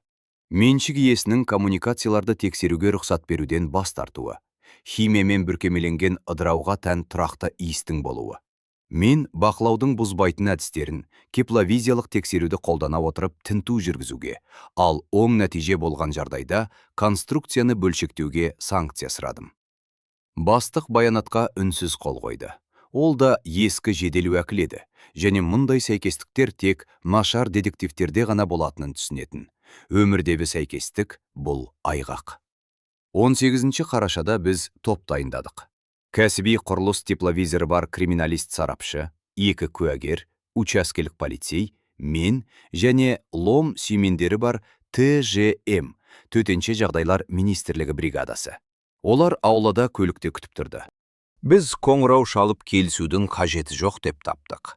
Біз таңғы сағат 7:00-де Дастан әлі жұмысқа кетпеген кезде келдік. Сол таңда мен өзімді арқан үстінде жүргендей сезіндім. Бір қате қимыл жасасам құлаймын. Егер қабырға бос болса, бұл менің карьерамның соңы. Егер ол сонда болса, бұл оның мінсіз өмірінің соңы. Мен қоңырауды бастым. Есіктің артында тыныштық болды. Содан кейін қадамдар естілді. Кім бұл? Полиция, тергеуші, ашымыз. Дастан Серікұлы, бізде тінтуге қаулы бар. Құлып бірден сыртылдаған жоқ. 1 минут өтті. Сосын тағы біреуі. Ол уақыт созды. Бәлкім бірдеңені жасыруға тырысқан шығар, бірақ қабырғаны қалтаға жасыра алмайсың ғой. Есік ашылды. Дастан халат киіп алған еді. Жүзі жүдеу, көздерінің асты қарайып кеткен. Пәтердегі иіс одан сайын қоюлана түскен. Енді химияға анық тәттілік қосылған еді. Кез келген теңіз самалын жеңіп кететін жүректі айнытатын тәтті шіріндінің иісі. Тағы не болды? Деп сұрады ол, дауысын көтермей. Бірақ мен оның бойындағы истериканың нышандарын байқадым. Тінту Дастан Серікұлы. Заңсыз қайта жоспарлау және айғақтарды жасыру туралы түсініктемелерді тексеру. Мен шақыруды күтпей-ақ ішке кірдім. Менің артымнан чемоданы бар сарапшы кірді. Дастан қабырғаға қарай шегінді. Ол чемоданға қарады, сосын маған қарады. Мен оның көзінен түсінікті көрдім. Ол біздің жай ғана қарауға емес, техникамен келгенімізді түсінді. Оның сату жоспары іске аспады. Сатып алушылар, лоқтар, пәтерді метрлеріне қарамай сатып алады деген. Оның сараңдығы мен сенімділігі оған қатыгез әзіл ойнады. Ол инженерлердің кәсібилігін және өзі соншалықты менсінбейтін жүйенің табандылығын жете бағаламады. Ана бөлмеге өтіміз деп бұйырдым мен сарапшыға. Дастан жолды бөгегісі келгендей жұлқынды. Бірақ учаскелік полицей оның шынтағынан жұмсақ, бірақ мық табыстады. Осында тұра тұрайық, Азамат Оспанов. Мамандарға кедергі жасамайық. Біз жасыл қабырғаға жақындадық. Таңғы жарықта ол жат бір өсіндіге, сұмдық монолитке ұқсайтын. Сарапшы экраны бар бейне камераға ұқсайтын құрылғыны шығарып, оны қосты. Калибрлеу бірнеше секундты алды. Мен Дастанға қарадым. Ол дем алуды тоқтатты. Оның жүзі маскаға, өзінің картадан жасалған үйшігінің қалай құлап жатқанын көріп тұрған адамның маскасына айналды. Сонымен не болды, деп сұрадым мен сарапшыдан. Ол объективті қабырғаға бағыттады. Экранда түрлі түсті дақтар пайда болды. Көк суық бетон, жасыл бөлме температурасы. Және ортасында еденнен шамамен 1 метр биіктікте созылған біркелкі емес дақ, сары қызыл жылудағы. Аномалия бар, деді сарапшы ақырын. Жергілікті температураның 2,5 градусқа көтерілуі. Контуры созылған, ұзындығы шамамен метр 70. Мен экранға қарадым. Дақ піллаға, коконға ұқсайтын. Бұл жылу құбырлар емес пе, деп формальды түрде сұрадым мен. Жоқ, құбырлар бұрышта өтеді. Олар тік сызық болып жанып тұр. Ал бұл қабырға массивінің ішіндегі органикалық текті жылу көзі. Мен Дастанға бұрылдым. Дастан Серікұлы, менің дауысым бөлменің мақтадай тыныштығында тұңғиық естілді. Сіздің қабырғаңызда жылу көзі бар. Бұл не? Ол үндемеді. Ол еденге қарап тұрды. ТЖМ шақырыңыз, дедім учаскелік полицейге. Бұзамыз. Қылмыскердің есебі физикаға соғылып быт-шыт болды. Ол қабырға бәрін жасырат деп ойлады. Бірақ өлімнің энергиясы бар екенін, және бұл энергия оған қарсы куәлік ету үшін оның қорғаныс қабаттарынан өтіп кеткенін ұмытып кетті. 18 қараша 2015 жыл. Таңғы сағат 10:00. Қала әдеттегідей рутинамен өмір сүріп, екінші кофені ішіп, қағаздарды ауыстырып жатқан уақыт. Ал Дастан Оспановтың пәтерінде уақыт тоқтап қалған еді. Біз ТЖМ қызметкерлерін шамамен 20 минуттай күттік. Осы уақыт бойы пәтерде тек автоматты ауа тазартқыштың сирек ысылдауы ғана бұзатын ауыр, тұтқыр тыныштық орнады. Ол әрбір 15 минут сайын іске қосылып, уланған атмосфераға теңіз самалын шашырататын, ал ол ерткіштің иісімен және тәтті шіріндімен араласып, төзгісіз букет құрайтын. Дастан дәлізде табуреткада отырды. Ол қашуға тырыспады. Адвокат та сұрамады. Ол қолдарын тізесіне қойып, арқасын тік ұстап, сол бөлменің есігіне қарап отырды. Мен оның жанарынан өкінішті емес, наразылықты оқыдым. Ақымақ формальдылықтың кесірінен комиссияның қабылдауынан өтпей қалған жобаның авторы инженердің наразылығын. Есік қоңырауы соғылғанда ол тіпті селт еткен жоқ. Формалы комбинезон киген, қолдарында ауыр сөмкелері бар 3 құтқарушы кірді. Топтың үлкені, ішкі қызмет лейтенанты маған қысқа ғана бас изеді. Қай жерді бұзамыз, командир? Мына жерді. Мен оларды кіші бөлмеге алып кірдім. Гипсі картоннан жасалған қабырға, оның артында тауаша, ниша жасырылған болу керек. Барынша абайлап әрекет етіңіздер. Ішінде мәйіт болуы мүмкін. Құтқарушылар бір-біріне қарады. Әзіл оспақ пен әдеттегі жұмыс босандығы бірден жоғалды. Олар құрал саймандарын шығарды. Симен, аккумуляторлық қылыш ара, балға. Ортасынан бастаймыз ба? Деп сұрады лейтенант. Жоқ, деп араласты криминалист сарапшы. Кепловизорға сәйкес объект ортасында орналасқан. Шеттерінен бастаңыздар. Қаптаманы табақтап лист алыңыздар. Біз ішіндегінің тұтастығын сақтауымыз керек. Жұмыс басталды. Араның гипсі картонға кірген дыбысы құлақты жарды. Дәліздегі Дастан көзін жұмды. Көлемі метрге метр болатын гипсі картонның бірінші кесегі 5 минуттан кейін алынды. Оның артында бұл оқшаулағыш шілдір, пленка, тығыз күміс түсті материал қабаты ашылды. Дастан ақшаны аямаған. Ол бәрін КНЖЕ, құрылыс нормалар мен ережелері СНИП бойынша жасаған. Өлдірді кес деп бұйырдым мен. Құтқарушы пышақпен жоғардан төмен қарайтылды. Өлдір ашылып, тіліктен минералды мақтаның бір кесегі сары талшықты жылтқыш түсіп қалды. Және сол сәтте бейне бір құмырадан шыққан жын сияқты бөлмеге иіслап етті. Егер бұрын ол микродозалармен семіп жүрген болса, енді ол мұрынға қоюланған толқынмен ұрды. Бұл онымен кездесіп көрмегендерге сөзбен сипаттау мүмкін емес иіс еді. Сасық еттің, аммиактың және төзгісіз қышқыл бірдеңенің қоспасы. Есік алдында тұрған жас учаскелік полицейдің беті көгеріп кетті. Ол аузын қолмен жауып, дәлізге атып шықты. «Терезелерді ашыңыздар», деп айқайладым мен, тамағыма бірдеңе тығылғанын сезіп. «Айғара ашыңыздар!» Респираторларын мықтап тартқан құтқарушылар терезелерді айғара ашты. Қарашаның суық желі бөлмеге кірді. Бірақ ол бұл сасық иіске қарсы дәрменсіз еді. Біз бұзуды жалғастырдық. Қабат артынан қабат біз Дастанның жөндеуін алып тастадық. Гипсокартон 12 мм, минералды мақта 50 мм. Тағы бір қара жұмысқа арналған гипсокартон қабаты. Монтаж көбігі қабаты. Көбік барлық жерде болды. Ол онымен барлық саңлауларды қиып, герметикалық кокон жасаған. Сары кеуекті масса төбе-төбе болып қатып қалған.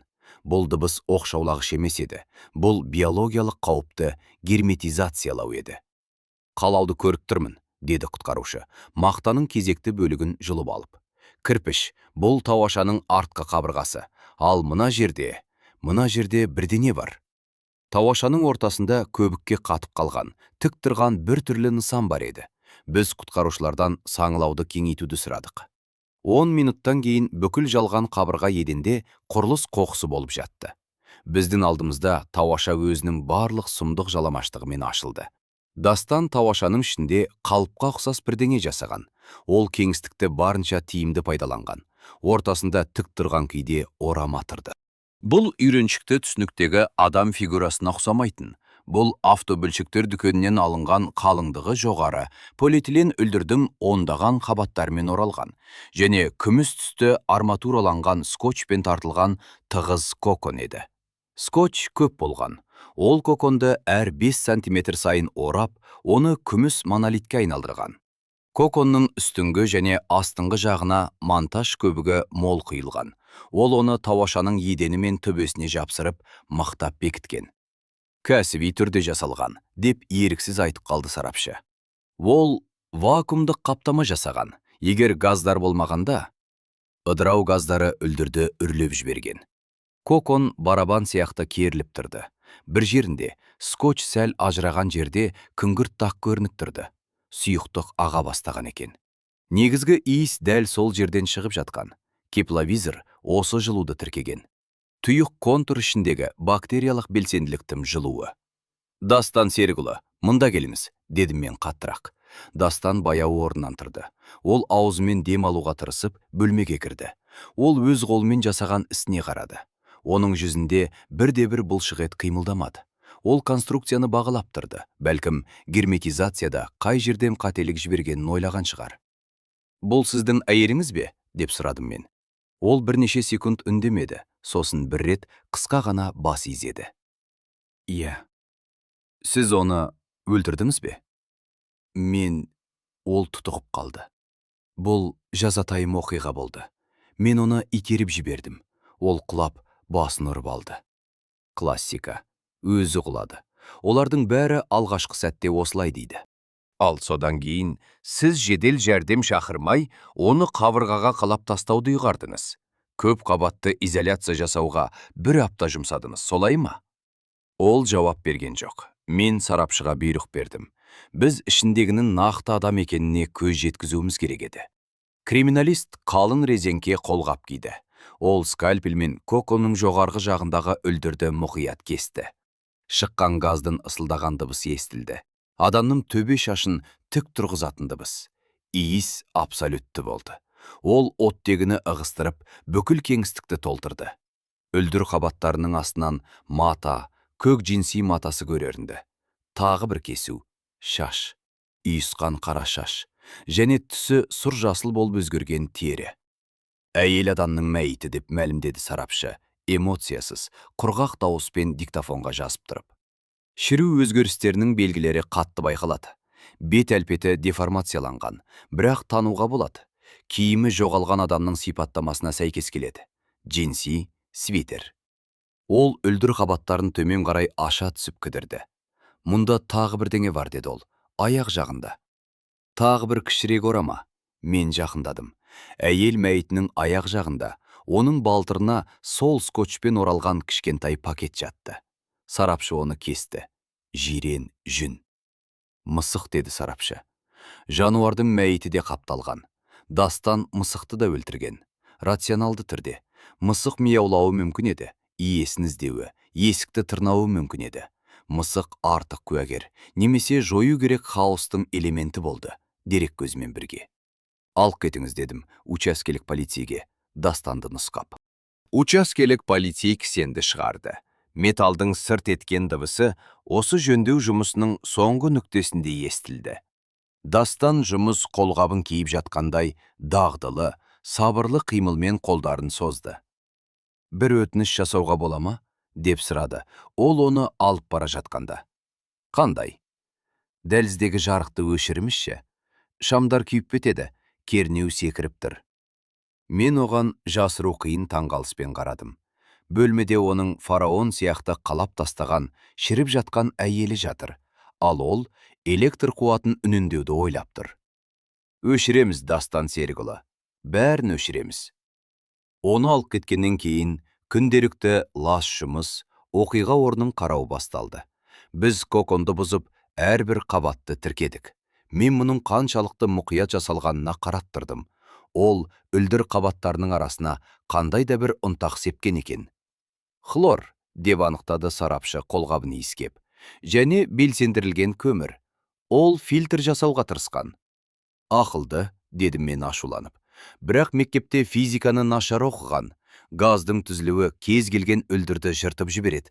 Оған көбік құюдың орнына бетондау керек еді». «Болашақ клиенттерге кеңес бермей-ақ қойшы», деп күңгілдеді сарапшы. Мәйітті тауашадан әрең шығарды. Ол ылғалға сіңген ауыр еді. Мәйіт таситын көліктің жүк тиеушілері сырғанақ пластикті ұстауға тырысып боқтады. Ораманы ақыры зембілге жатқызған кезде мен тауашаның түбінен аяқ тұрған жерден ұқыпты төселген линолеум кесегін көрдім. Ол сұйықтықтар астыңғы көршілерге ақ кетпесін деп линолеум төсеген.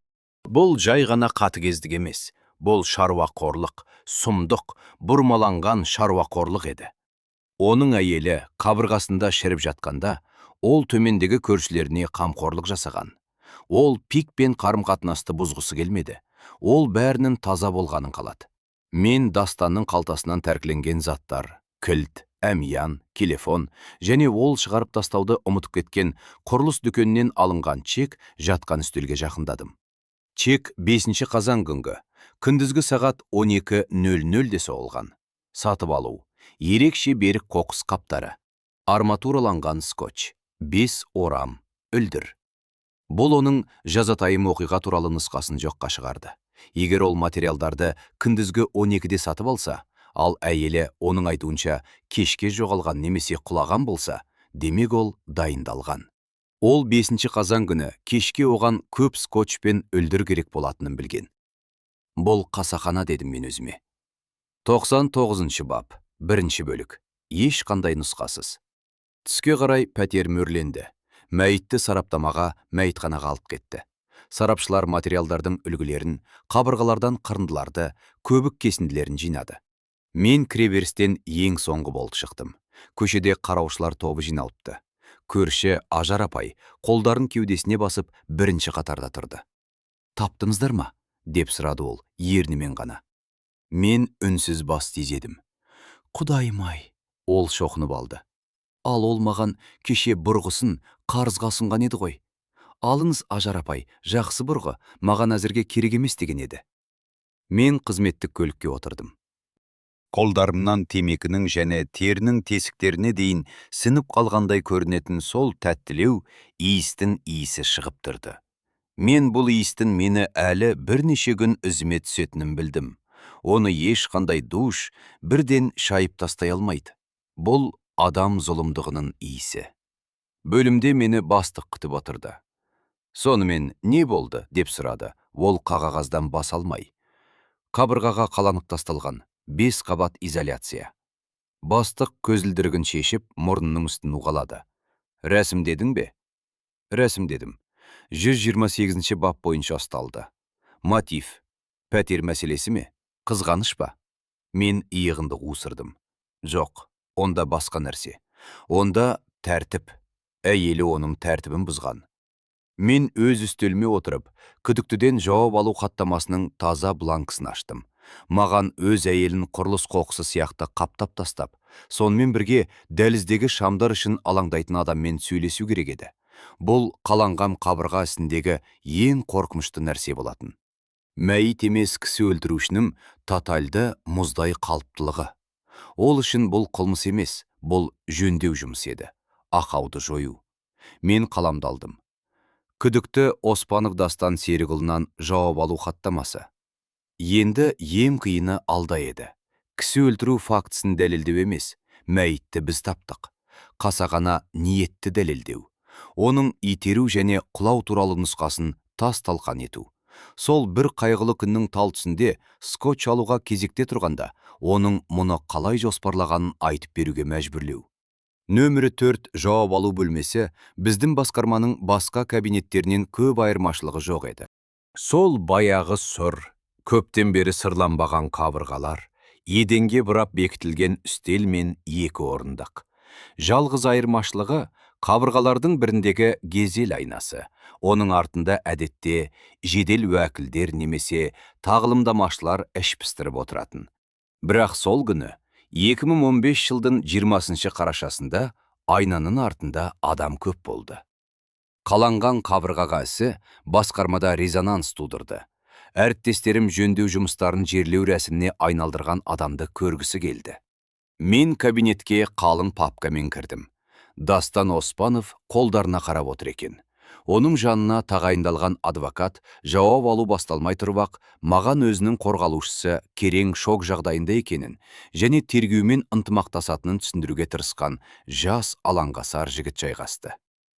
Біз мәйітті жасыру фактісін жоққа шығармаймыз деп тез-тез сөйлей бастады адвокат. Мен отыра сала. Бірақ Дастан Серікұлы 104 бап бойынша КРКК абайсызда қазаға ұшырату саралауды талап етеді. Абайсызда қазаға ұшырату. Бұл ұрыс, қайғылы кездейсоқтық болды. Ол жауапкершіліктен қорықты да қате шешім қабылдады. Мен папканы үнсіз аштым. Мұндай кездерде сөздің қажеті жоқ. Қағаз керек. Қылмыстық процесте қағаз көз жасынан немесе мойындаудан гөрі көбірек салмаққа ие. Қорықты дейсіз бе? Мен бірінші құжатты шығардым. Бұл сот медициналық сараптаманың қорытындысы еді. Дастан Серікұлы, сіз ұсталған кезде жұбайыңызды итеріп жібергеніңізді айттыңыз. Ол самайымен бұрышқа соғылып үнсіз қалды. Солай ма? Дастан көзін көтерді. Оның жанарында әлі де суық есеп оқылып тұрды. Ол жүйені өз алаңында жеңе алатынына сенді. Иә, ол айқайлады. Мен оны тыныштандырғым келді. Итеріп жібердім. Ол құлады. Қандерлік болған жоқ. Мен тамырын ұстап көрдім. Ол соқпай тұрды. Мен дүрбеленге түстім. Мәйітті сараптау басқа нәрсені көрсетті. Мен құжатты оның алдына қойдым. Әлия Бақытжанқызы Оспанованың өлімі механикалық асфиксияның нәтижесінде басталған. Тұншықтыру. Тіл асты сүйегі сынған. Мойында жұмсақ затпен, болжам бойынша шарфпен немесе сыммен қысуға тән странгуляциялық жілге бар. Өлімге әкеп соқтыратын бас сүйек ми жарақаты табылған жоқ. Тек мәйітті қаптау кезінде алынған болуы мүмкін, өлімнен кейінгі сыдырылулар ғана бар. Адвокат қағазға ұмтылды. Оның түрі бұзылып кетті. Итеру туралы нұсқа күл-талқан болды. Адамды тыныштандыруға тырысып жатып, кездейсоқ тұншықтырып өлтіру мүмкін емес. Тұншықтыру уақыт пен күш-жігерді қажет етеді. Кем дегенде 3-4 минут үздіксіз қысым. Бұл қасақана ниет. Сіз оны көзіне қарап тұрып тұншықтырдыңыз, Дастан Серікұлы, деп біркелкі үнмен мәлімдедім мен. Және сіз не істеп жатқаныңызды білдіңіз. Бірақ бұл тек бастамасы ғана. Сіздің қорқынышыңыз бен дүрбеленіңіз туралы сөйлесейік. Мен екінші құжатты шығардым. Оның күртесінің қалтасынан табылған құрылыс гипермаркетінің чегі. Чектің соғылған уақыты 2015 жылдың 5 қазаны, сағат 12:15. Сіз ұрыс жұмыстан оралған кезде, кешкі сағат 19:00 шамасында болды деп мәлімдейсіз, дұрыс па? Дұрыс. Дастанның дауысы бәсеңдеді. Онда маған мына чектің шығу кегін түсіндіріңіз. Сол күні тал түсте қайғылы кездейсоқтыққа 7 сағат қалғанда, сіз ерекше берік құрылыс қоқысына арналған қаптарды 3 қаптама, арматураланған скотчты 5 орам, полиэтиленілдірді 20 метр сатып аласыз. Фактілер ауада тұру үшін мен кідіріс жасадым. Сіз сол күні жөндеу жұмыстарын жоспарлаған жоқсыз, Дастан Серікұлы. Бұған дейін сіз жасаған сметада біз сіздің дәптеріңізді тәркіледік. Бұл позициялар болмаған. Онда шпаклевка, грунтовка, профиль болған. Ал үлдір мен скотч тізімде дәл 5 қазан күні пайда болды. Сіз жүкті, ірі габаритті жүкті қаптауға дайындалдыңыз. Дастан үндемеді.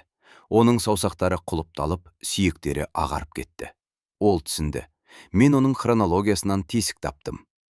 Әрі қарай жалғастырамыз. Мен банктық операциялардың көшірмесін шығардым. Әйеліміздің картасы. 5 қазанда таңғы сағат 9:00-де ол банкоматтан 50 000 теңге шешіп алады. Бұл беру лимиті. Таңғы 10-да ол сіңлісі Айгерімім шотына тағы 100 000 теңге аударуға тырысады. Транзакцияны банк күдікті деп қабылдамайды. Оның картасы қосымша карта ретінде сіздің мобильді банкингіңізге байланғандықтан, сізге бұл операция туралы хабарлама келді. Мен оған қарадым. Сағат 10:05-те сіз әйеліміздің отбасылық ақшаны шығарып жатқан туралы SMS аласыз. Сағат 12:15-те сіз мәйітті қаптауға арналған құралдарды сатып аласыз. Сағат 19:00-де ол қоңырауларға жауап беруді тоқтатады. Бұл аффект жағдай емес, Дастан Серікұлы. Бұл қаржылық қауіпті жоюға бағытталған суық, есептелген жоспар. Сіз оны айқайлаған үшін емес. Сіз өзіміздікі деп санаған нәрсені, ақшаны және өзін алып кетуге тырысқаны үшін өлтірдіңіз. Адвокат үндемеді. Ол өз клиентіне 99 баптың 1 бөлігі адам өлтіру, төніп тұрғанын және мұнда ешқандай қайта саралау көмектеспейтінін түсінді. Бұл пайдакүнемдік ниетпен алдын ала ойластырылған классикалық кісі өлтіру еді. Бірақ менде тағы бір көзір, техникалық көзір бар еді. Оның өкінген күйеу бейнесін түпкілікті жоятын көзір. Енді қабырға туралы. Мен үстелге тауашаны ашу процесінің фотосуреттерін шығардым. Құрылысшы сарапшы қорытынды берді. Сіз тұрғызған конструкция инженерлік тұрғыдан күрделі. Гидроизоляция қабаты, жылытқыш қабаты, бу оқшаулағыш, қос гипсокартон. Түйіспелер 24 сағат кебетін герметикпен жағылған. Қораптың деформациясын болдырмау үшін көбік әр қабаты кептіріліп, қабат-қабатпен жағылған. Мен алға қарай ұмтылдым. Сіз бұл саркофагты 4 күн бойы, 6-дан 10 қазан аралығында салдыңыз. Сіз көбік қабатын жақтыңыз, оның кебуін күттіңіз, герметикалығын тексердіңіз, келесісін жақтыңыз. Осы уақыт бойы әйеліңіздің мәйіті сол жерде іште жатты. Сіз пәтерде өмір сүріп, көрші бөлмеде ұйықтап, жұмысқа барып, қайтып келіп, жөндеуді жалғастыра бердіңіз. Бұл дүрбелеңге түскен адамның әрекеті емес. Дүрбелеңге түскен адам мәйітті орманға апарып, өзенге тастайтын еді. Ал сіз нысандағы прораб сияқты, әдістемелік түрде, кесте бойынша, технологияларды сақтай отырып әрекет еттіңіз. Дастан ақыры тіл қатты. Оның дауысы майланбаған топса сияқты құрғақ, сықырлап шықты. Мен сенімді болғанын, иіс шықпағанын қаладым. Және пәтерді нарықтық бағамен сатуды көздедіміз деп қостым мен. Біз сіздің компьютерімізден іздеу тарихын таптық. 8 қазанда қабырға әлі кеппеген кезде сіз сатып алу, сату шарттарының үлгілерін іздеп, өз ауданыңыздағы жылжымайтын мүлік бағаларына мониторинг жасап үлгергенсіз. Сіз тек айғақтарды жасырып қана қоймай, активті сатуға дайындадыңыз. Бұл финал еді. Мен оның бет әлпеті қалай өзгергенін көрдім. Сабырлылық маскасы жарылып кетті. Бірақ оның астында қорқыныш немесе өкініш жоқ еді. Онда ашу бар болатын. Чек немесе тепловизор сияқты ұсақ түйектер оның мінсіз жоспарын бұзғанына деген ашу. Ал мысық ше, деп сұрадым мен кенеттен. Мысықты неге өлтірдіңіз? Ол да картадан ақша шешуге тырысты ма? Дастан иығын қусырды. Бұл бүкіл жауап алу кезіндегі ең сұмдық қимыл еді. Үйреншікті, тұрмыстық қимыл. Ол айқайлап аяққа оралды. Мен Әлияны қаптап жатқанда, ол үлдірге секірді. Із қалдыратын еді. Тырнағымен герметизацияны жыртып тастар еді. Көзіні құртуға тура келді. Ол проблеманың бір бөлігі болды. Проблеманың бір бөлігі. Әйел проблема, мысық проблема. Шешім, утилизация және герметизация. Мен папканы жаптым. Азамат Оспанов, сізге Қазақстан Республикасы қылмыстық кодексінің 99 бабының 1 бөлігінде адам өлтіру, көзделген қылмысты, яғни басқа адамды қасақана өлтіру қылмысын жасағаныңыз үшін айып тағылады. Сондай-ақ жануарларға қатыгездік жасау фактісі бойынша іс қозғау мәселесі де қашаралуда. Бірақ бұл енді ұсақ түйектер. Мен хаттамаға қол қойдым. Адвокат Дастанға бірдеңе сыбырлап жатты. Бірақ ол оны тыңдамады. Ол қабырғаның фотосуретіне қарап тұрған. Ана жерде, бұрышта, деді ол кенеттен. Ашылған тауашаның фотосуретін саусағымен нұсқап. Көбік нашар жатқан. Көріп тұрсыз ба? Ауа көпіршігі. Сондықтан иіс шығып кетті.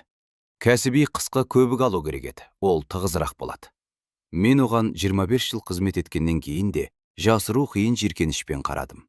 Ол әйелінің өліміне өкінбеді. Ол монтаж көбігін қашете таңдағанына өкінді. Алып кетіңіздер, деп тастадым қарауылға. Оны алып шыққанда мен терезеге жақындадым. Көшеде қар жауа бастады. Ол қыстың алғашқы нағыз қар еді. Ол лас асфальтқа түсіп, қаланы ақ көрпемен жауып жатты. Дәл Дастан өзінің қылмысын гипсокартон мен өтірік қабаттармен жабуға тырысқан сияқты. Бірақ біздің жұмысымызда бір заң бар. Ештеңе із-түзсіз жоғалмайды. Әрбір әрекет із қалдырады. Чек, СМС, қабырғадағы сызат, температуралық аномалия. Тергеушінің міндеті кітаптардағыдай дедукция данышпаны болу емес. Міндет адамдардың артына тастап кеткен қоқыстарын жинайтын мұқият жинаушы болу.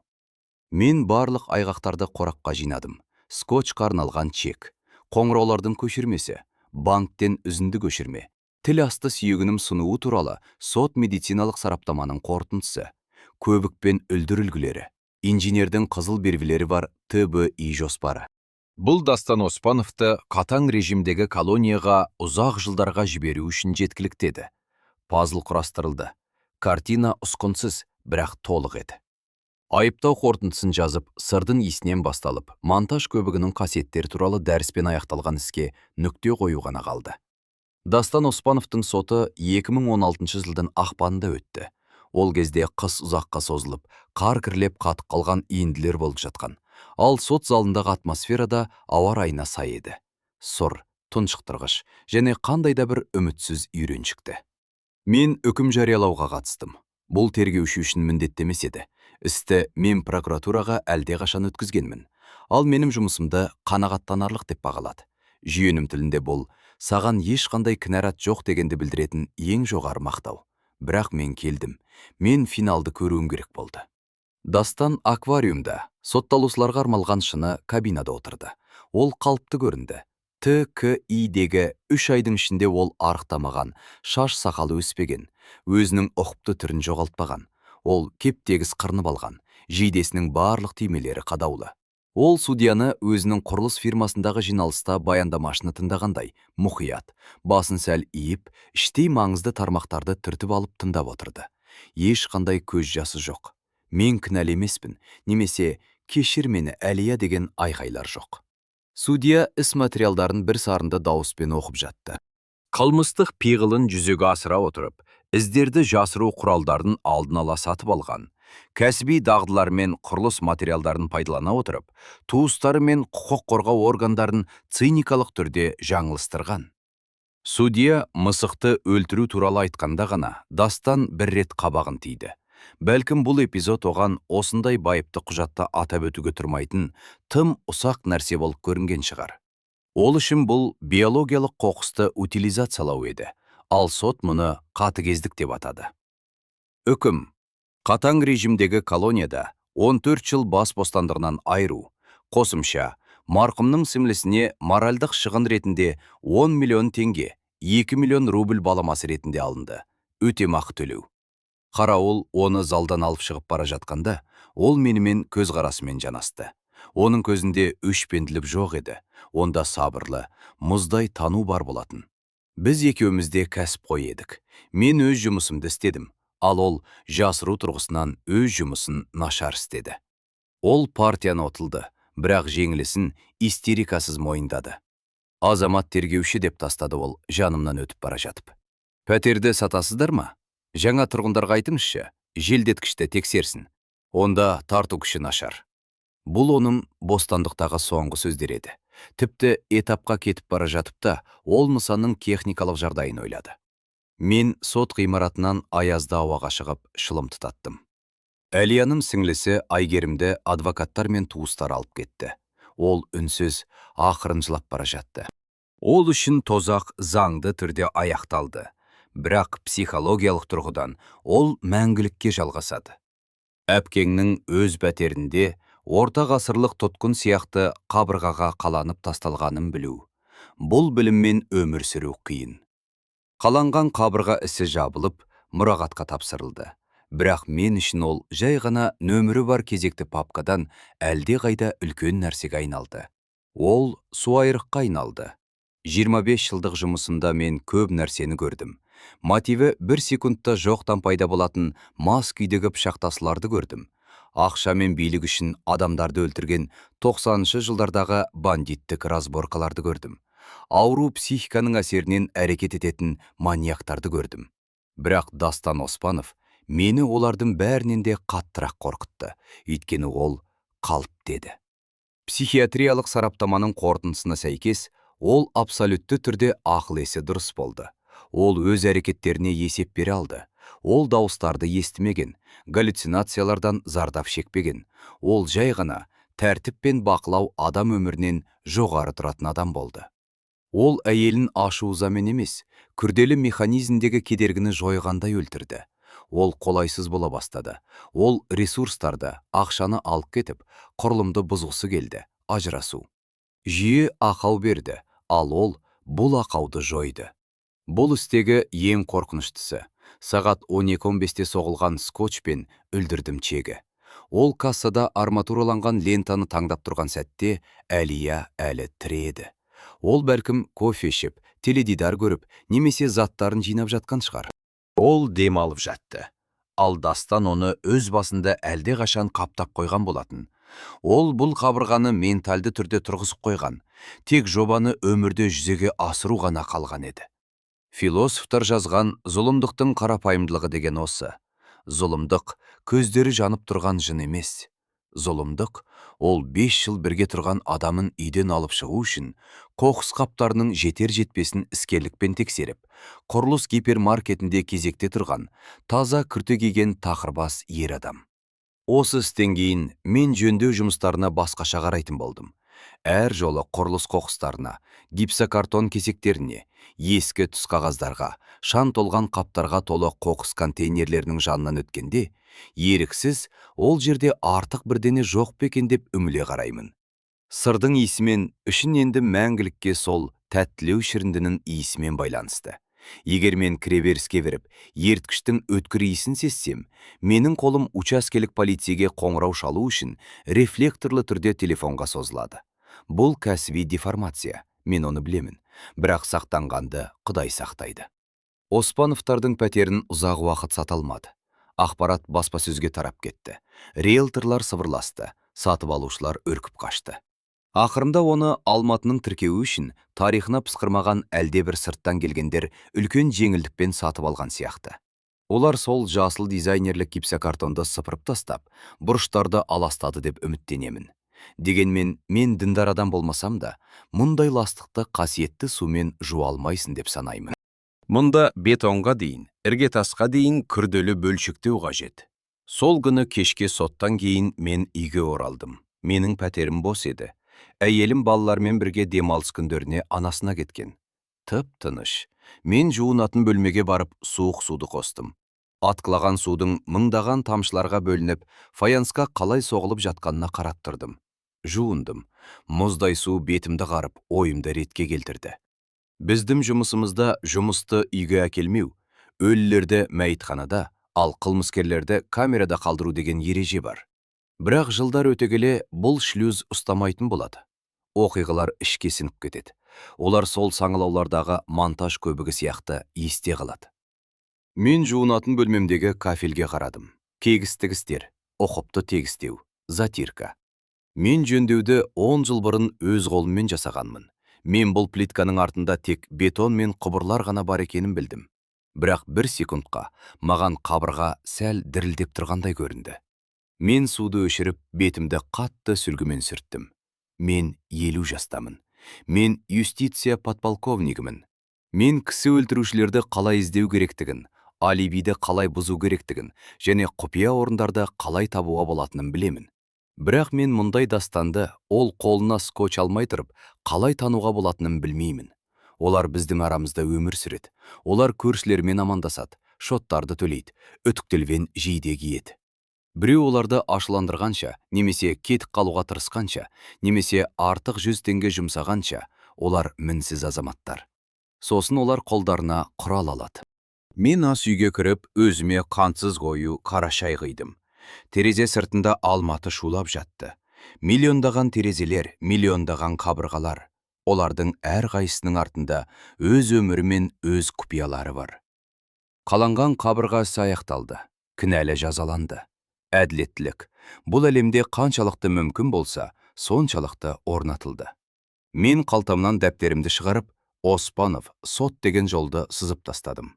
Ертең жаңа күн, жаңа кезекшілік, жаңа арыз болады. Және мен алдында кім тұрғанын, жәбірленуші ме, куәгер ме, әлде біреудің өміріне билік етуге құқығым бар деп шешкен кезекті құрылысшы ма, соны түсінуге тырысып, қайтадан фактілерді іздеймін, өтірікті сүзбіден өткіземін, және адамдардың көзіне қарайтын боламын. Мен дәптерді жауып, оны үстелдің суырмасына салып қойдым. Құлыптың сырт еткен дыбысы пәтердің тыныштығында оқ атылғандай, немесе камера есігінің жабылған дыбысындай қатты әрі құрғақ шықты.